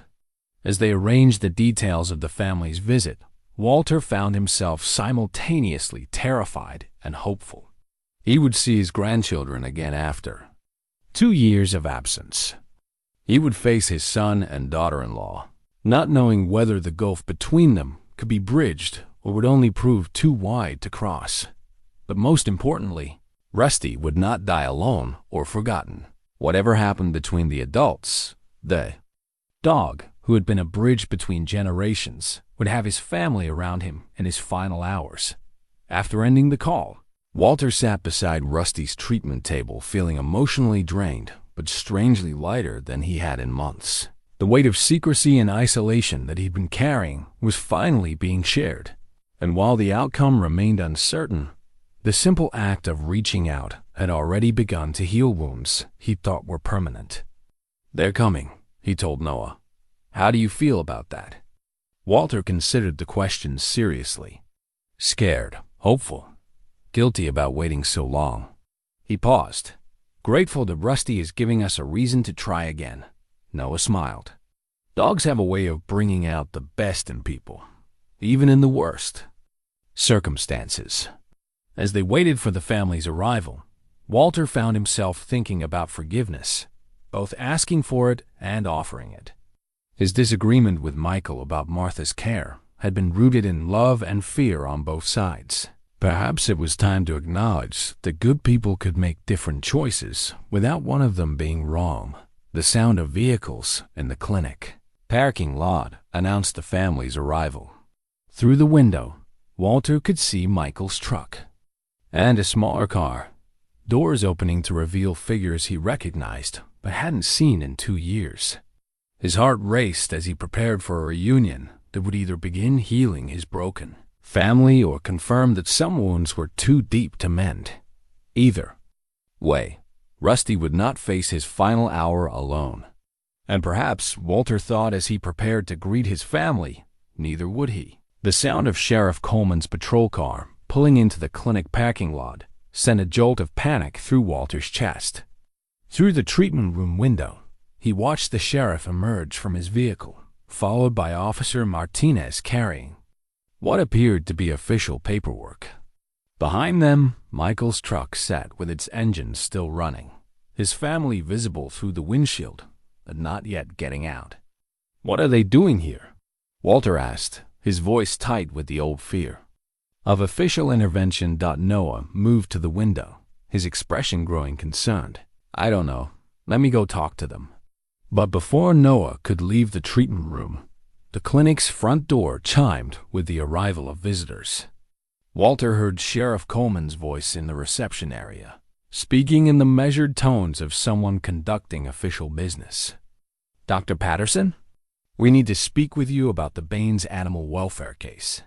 Walter felt his worst fears crystallizing. Someone had reported the morning's events, probably Officer Martinez following up on his earlier visit. And now the authorities. "We're here to intervene, just as his family was arriving for their first reunion in 2 years." "Stay with Rusty," Noah said quietly. "I'll handle this." Through the thin walls, Walter could hear the muffled conversation in the reception area. Official voices discussing procedures, documentation, and the need to ensure proper protocols were followed. The familiar bureaucratic language that had characterized so much of Martha's final illness, reducing human suffering to policy compliance and paperwork.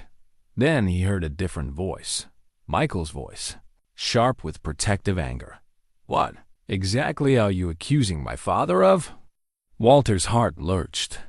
His son had entered the clinic just as the officials were discussing the case, walking into a situation that would only confirm his worst opinions about Walter's decision-making abilities. After 2 years of separation and this tentative first step toward reconciliation, Michael was being confronted with evidence that his father was under investigation for animal neglect. "We're not making accusations, sir," Sheriff Coleman replied in his diplomatic tone. "We're following up on a welfare concern to ensure all proper procedures are being followed." "Welfare concern? About what?" Officer Martinez's voice joined the conversation. "About a sick animal that may not have been receiving appropriate veterinary care. We have documentation requirements that need to be satisfied." Walter could imagine Michael's expression, the mixture of disappointment and frustration that had characterized their final arguments about Martha's care. His son would see this as confirmation of everything he'd accused Walter of: poor judgment, stubbornness, and an inability to make rational decisions about medical care. The treatment room door opened, and a small figure slipped inside before anyone could stop her. Emma, now 8 years old and taller than Walter remembered, stood in the doorway staring at him with wide, uncertain eyes. "Grandpa?" she whispered. Walter's heart shattered and mended simultaneously. His granddaughter had grown so much in 2 years, losing the round cheeks of early childhood, but retaining the bright intelligence that had always reminded him of Martha. She wore a handmade birthday card pinned to her jacket, a child's artwork, featuring a farm scene with a red dog prominently displayed. "Emma, sweetheart," Walter said, his voice catching. "You're so big now." She approached cautiously, glancing between Walter and Rusty on the treatment table. "Is that really Rusty?" Is. He sick?" Walter nodded, not trusting his voice to explain the complex situation unfolding around them. Emma moved closer to the table, her small hand reaching out to gently touch Rusty's head. The dog's eyes opened at her touch, and his tail managed a weak wag of recognition. "I've been looking for you," Emma said simply. "I've been asking Dr. Noah if he knew where you were." The innocent words carried the weight of 2 years' worth of separation and confusion. Walter realized that while he'd been nursing his wounded pride and convincing himself that his family was better off without him. His granddaughter had been actively searching for the connection they'd lost. The voices in the reception area grew more heated, with Michael's tone becoming increasingly protective and defensive. Walter could hear his son demanding to know who had filed the complaint and what specific allegations were being made. The situation was escalating exactly as Walter had feared it would. "Emma, where are your parents?" Walter asked. "They're talking." To the policeman, "Dad's really upset." Emma's small face wrinkled with worry. "Are you in trouble, Grandpa?" Before Walter could answer, the treatment room door burst open. Michael stood in the doorway, his face flushed with anger and his protective instincts fully engaged. Behind him, Walter could see Linda hovering uncertainly, and beyond her, Sheriff Coleman and Officer Martinez waiting with obvious impatience. "Dad, what the hell is going on?" Michael demanded. "These people are talking about filing charges for animal neglect." Walter felt the weight of 2 years' worth of failed communication crushing down on him. Here was his son, finally present and engaged, but arriving in the middle of a crisis that would only confirm his worst fears about Walter's judgment and decision-making abilities. "It's not what it looks like," Walter began, but Michael cut him off. "They're saying you've been hiding a sick dog for months, that you refuse to get him proper medical care." Michael's voice rose with each accusation. "After everything we went through with Mom, after all the arguments about medical decisions, you did the exact same thing with Rusty?" The parallel to Martha's illness hit Walter like a physical blow. From Michael's perspective, this situation must look like history repeating itself, Walter making stubborn, prideful decisions that prolonged suffering rather than accepting reality and seeking appropriate help. "Michael, please, let me explain." "Explain what?" "That you'd rather watch him suffer than admit you need help? That you'd rather hide the problem than deal with it properly?" Emma looked back and forth between her father and grandfather, her eyes filling with tears at the angry voices and obvious tension.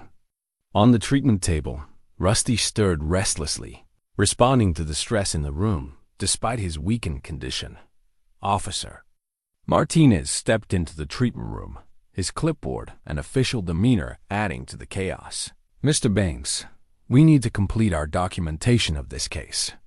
There are questions about the timeline of the animal's illness and the adequacy of care provided." "Adequacy of care?" Michael's voice cracked with emotion. "My father has been trying to care for this dog on his own for months because he's too stubborn to ask for help or admit when he's in over his head." Walter felt everything falling apart around him. The reunion he'd hoped for was turning into another bitter confrontation, with officials documenting his failures and his son confirming every accusation of poor judgment that had driven them apart 2 years ago. But then Emma's small voice cut through the adult arguments like a bell. "Stop yelling at Grandpa." The room fell silent. Emma had moved protectively closer to Walter, her small body positioned between him and the angry adults surrounding them. Her 8-year-old voice carried an authority that none of the grown-ups could ignore. "Grandpa loves Rusty," she said, her voice trembling but determined. "He wouldn't hurt him. If Rusty is sick, Grandpa's been taking care of him the best way he knows how."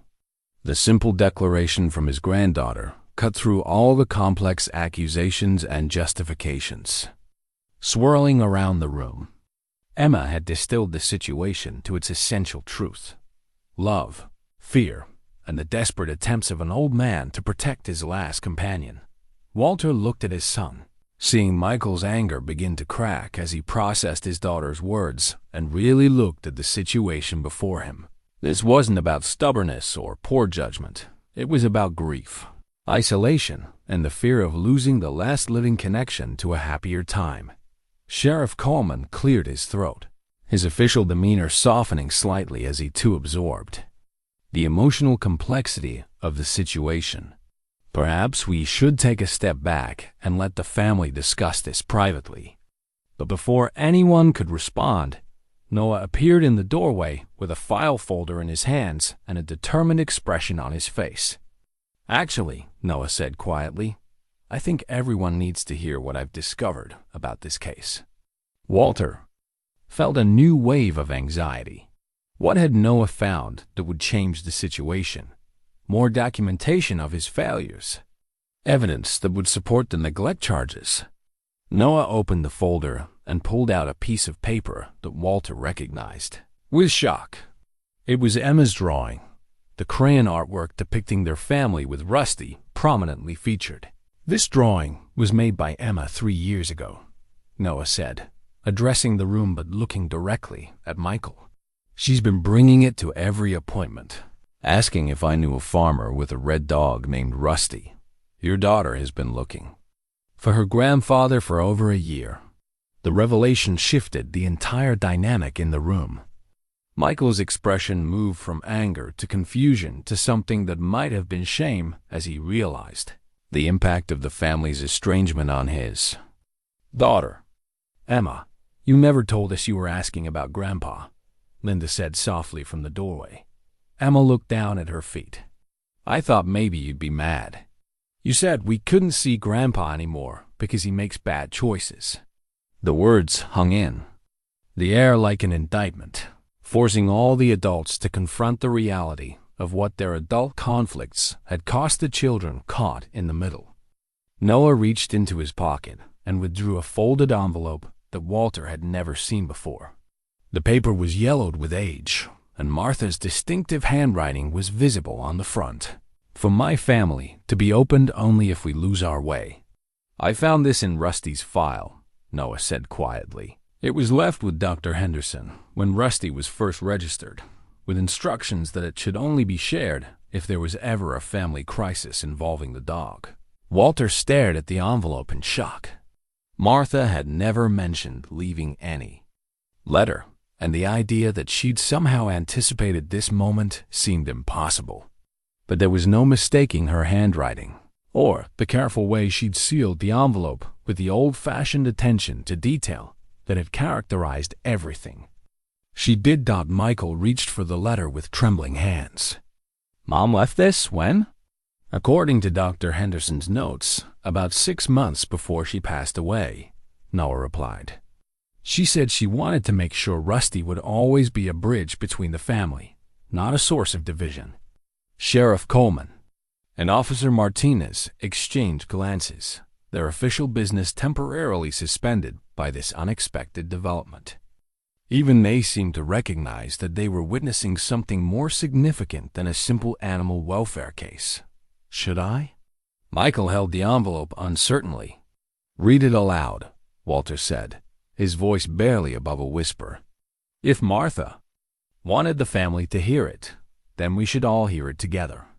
Michael carefully opened the envelope and unfolded the single sheet of paper inside. His voice was unsteady as he began to read their mother's final words to them. "My dearest family," Michael began, Martha's voice seeming to echo through her son's words. "If you're reading this letter, it means that grief and stubbornness have driven you apart, and that breaks my heart more than my illness ever could."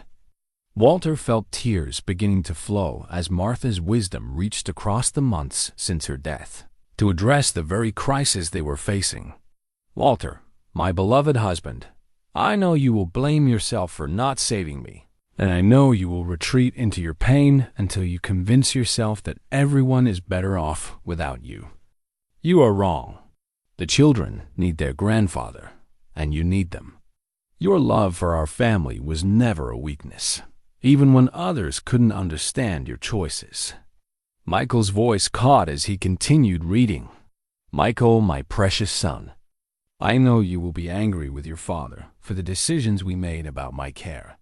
You will think he was selfish, that he prolonged my suffering for his own needs. But please understand that every choice he made came from love, not pride. He fought for me because that's who he is, a man who protects what he loves, sometimes beyond reason." Walter watched his son's face as he read their mother's words, seeing the first cracks in the wall of resentment that had stood between them for 2 years. I chose to fight my illness because I wanted more time with all of you, not because Walter forced me to.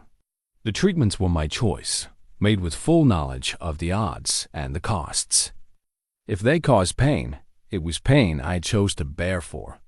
The chance of more days watching Emma learn to read and Jake discover his love of baseball. Emma had moved closer to Walter during the reading, her small hand finding his and holding tight. He squeezed gently, marveling at how much comfort could come from such a simple connection. Linda, dear daughter-in-law, you were right to worry about the financial cost of my treatments and right to think about your children's future. But please don't let practical wisdom become a wall between you and a man who loves your family as much as his own life. Michael paused, visibly struggling with emotion before continuing. And to my precious grandchildren, if you're old enough to understand this letter when it's read, please know that any arguments between the grown-ups have nothing to do with how much you are loved. Your grandfather is not perfect, but he is good, and he needs you as much as you need him. The reading was interrupted by a soft whimpering from Rusty on the treatment table. The dog's breathing had become more labored during the emotional scene, his body responding to the stress in the room despite the oxygen support. Finally, Michael concluded, his voice thick with tears, I need you all to know that Rusty was chosen specifically to be the heart of our family. He was meant to teach the children about loyalty and responsibility, to give Walter something to care for after I'm gone, and to remind all of you that love doesn't have to be perfect to be precious. Michael folded the letter carefully, his hands shaking. She signed it, with all my love and faith in our family's future. Martha. The silence that followed was broken only by Rusty's increasingly difficult breathing and the quiet sound of multiple people crying. Emma climbed into Walter's lap without invitation, wrapping her arms around his neck with the fierce affection he remembered from her younger years. I missed you so much, Grandpa, she whispered. I missed you too, sweetheart. Every single day. Sheriff. Coleman cleared his throat gently. I think it's clear that this is a family matter, not a legal one. Mr. Baines, as long as Dr. Patterson confirms that the animal is receiving appropriate care, I don't see any reason for official intervention. Officer. Martinez nodded his agreement. The documentation shows that proper veterinary supervision has been established. That satisfies our requirements. As the officials prepared to leave, Noah approached Rusty's treatment table with a grave expression. I need to let you all know that Rusty's condition is deteriorating rapidly. The stress of this situation, combined with his kidney failure, is putting tremendous strain on his system. Walter felt Emma tighten her grip around his neck. Is Rusty going to die? The direct question from his granddaughter demanded an honest answer. Yes, sweetheart. But he's not in pain, and he's surrounded by people who love him. Michael moved to the opposite side of the treatment table, his hand joining Walter's and gently stroking Rusty's fur. I'm sorry, Dad. I'm sorry for everything I said. For keeping the kids away, for not understanding what you were going through. I'm sorry too, Walter replied. Your mother was right. I did retreat into my pain. I convinced myself you were all better off without me rather than risk admitting I needed help. Linda appeared beside Michael, her own tears falling freely. We all made mistakes. We all let grief and fear drive us apart when we should have been supporting each other. Jake, their 10-year-old grandson, had been quietly watching from the doorway. Now he approached the table hesitantly. Can I say goodbye to Rusty? The simple request from their youngest family member crystallized what needed to happen. Rusty's breathing was becoming increasingly shallow, and his eyes held the peaceful acceptance of an animal ready to rest. The family that had been scattered by grief and misunderstanding was finally together again, just as Martha had hoped. Of course you can, Walter said, making room for Jake beside the treatment table. Rusty would want that. As the family gathered around Rusty's bedside, Walter realized that Martha's final gift to them wasn't just her letter of reconciliation. it was the understanding that love persists beyond death. That healing is possible, even after devastating loss, and that sometimes the courage to let go is the same as the courage to hold on. Noah quietly prepared the medications that would ease Rusty's passing, but he waited for the family's signal. This moment belonged to them, to the connections that had been broken and mended, to the forgiveness that had been delayed but not denied, and to the dog whose gentle presence had finally brought them home to each other. 6 months later, Walter stood in his front yard watching Emma and Jake race across the pasture with a young boarder collie puppy who couldn't quite keep up with their energetic games. The new dog collar around the puppy's neck was bright red, leather sturdy enough to last for years and engraved with a simple name, Chance. The transformation of Walter's farm in the months since Rusty's peaceful passing had been remarkable.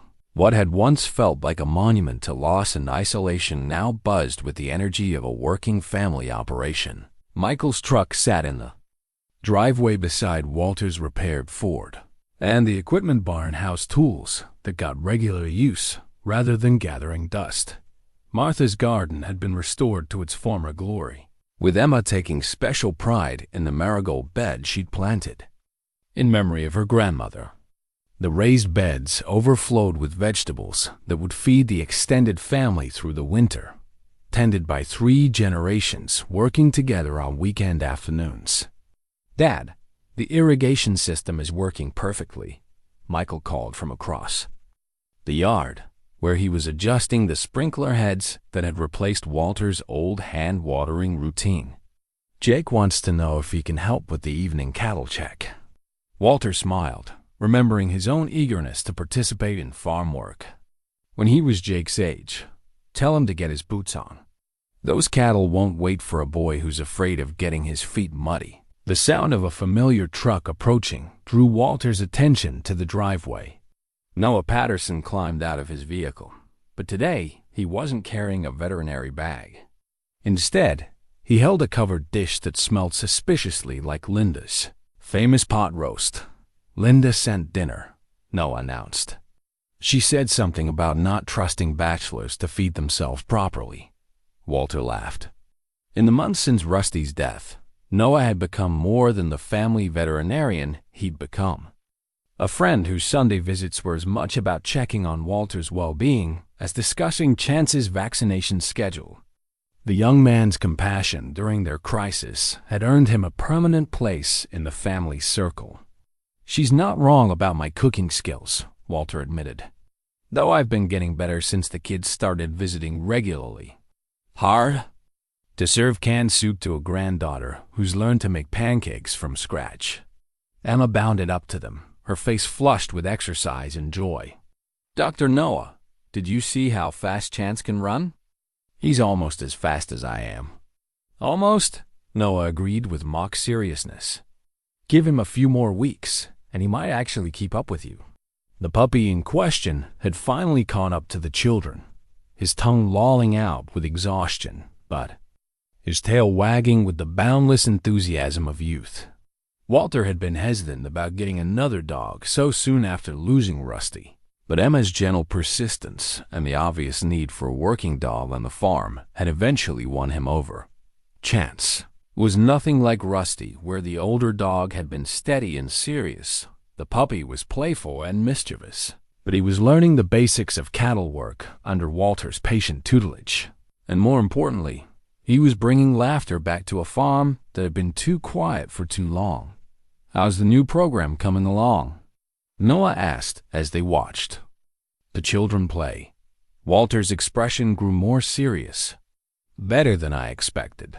We've got 12 farms participating now, and the county is talking about making it permanent." The program Noah referred to had grown out of their experience with Rusty's illness.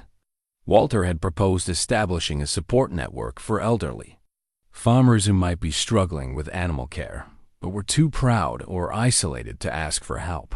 The initiative provided veterinary services, feed assistance, and most importantly, regular check-ins to ensure that no one had to face agricultural challenges entirely alone. "Mrs. Henderson called yesterday," Walter continued. Her old Mar is doing much better since we started the joint care arrangement with her nephew. Says she sleeps better at night knowing she's not the only one responsible for everything. The program had become Walter's way of transforming his own experience of isolation into something that could help others avoid the same trap by acknowledging his own struggles with pride and independence. He'd found a way to reach out to neighbors who might be facing similar challenges. Michael emerged from the equipment barn with Jake in tow, both of them wearing the satisfied expressions of men who'd accomplished useful work together. The relationship between father and son had required months of careful rebuilding, with conversations that sometimes stretched late into the evening as they worked through 2 years of accumulated hurt and misunderstanding. The new feed storage system is working perfectly, Michael reported.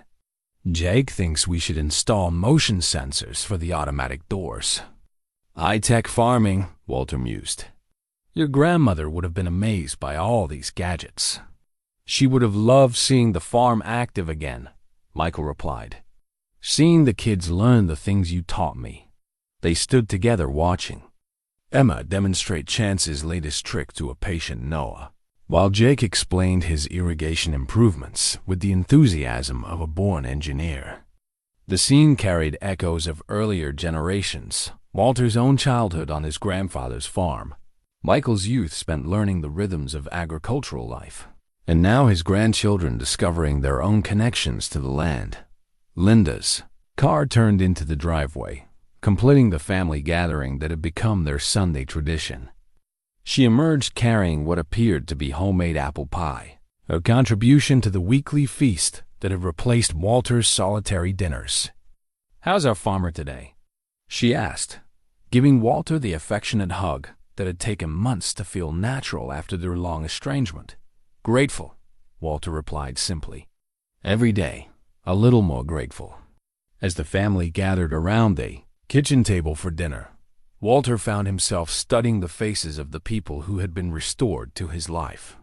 Emma's chatter about her school science project. Jake's detailed explanation of his plans for improving farm efficiency. Michael's patient attention to both children's enthusiastic reports. Linda's quiet contentment as she served pie to a table full of people she loved.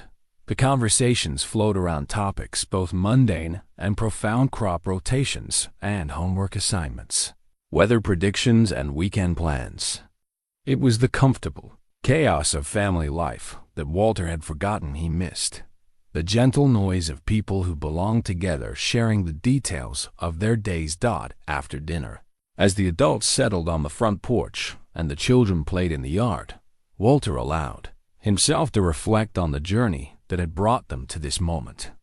Rusty's illness and death had been devastating, but they had also created the crisis that forced the family to confront their separation and find their way back to each other. Martha's letter had provided the roadmap for reconciliation, but it had taken months of patient work to rebuild trust and understanding.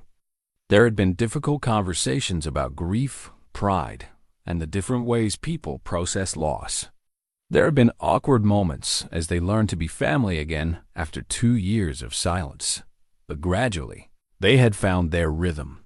Michael had moved his family closer to the farm, accepting a job transfer that allowed for regular visits and shared responsibilities. Linda had discovered that she enjoyed the slower pace of rural life and the satisfaction of growing their own food. The children had embraced farm life with the adaptability of youth, turning chores into games and finding adventure in everyday agricultural tasks. Dad, Michael said quietly as they watched Chance chase fireflies in the gathering dusk, I need to tell you something. Walter prepared himself for whatever serious conversation might be coming. Linda and I have been talking, and we want you to know that what happened with Mom's illness. We understand now that you were both doing the best you could with impossible choices. We're sorry it took us so long to see that. Walter felt the last knot of guilt and regret begin to loosen in his chest. We all did the best we could, son. That's all anyone can do.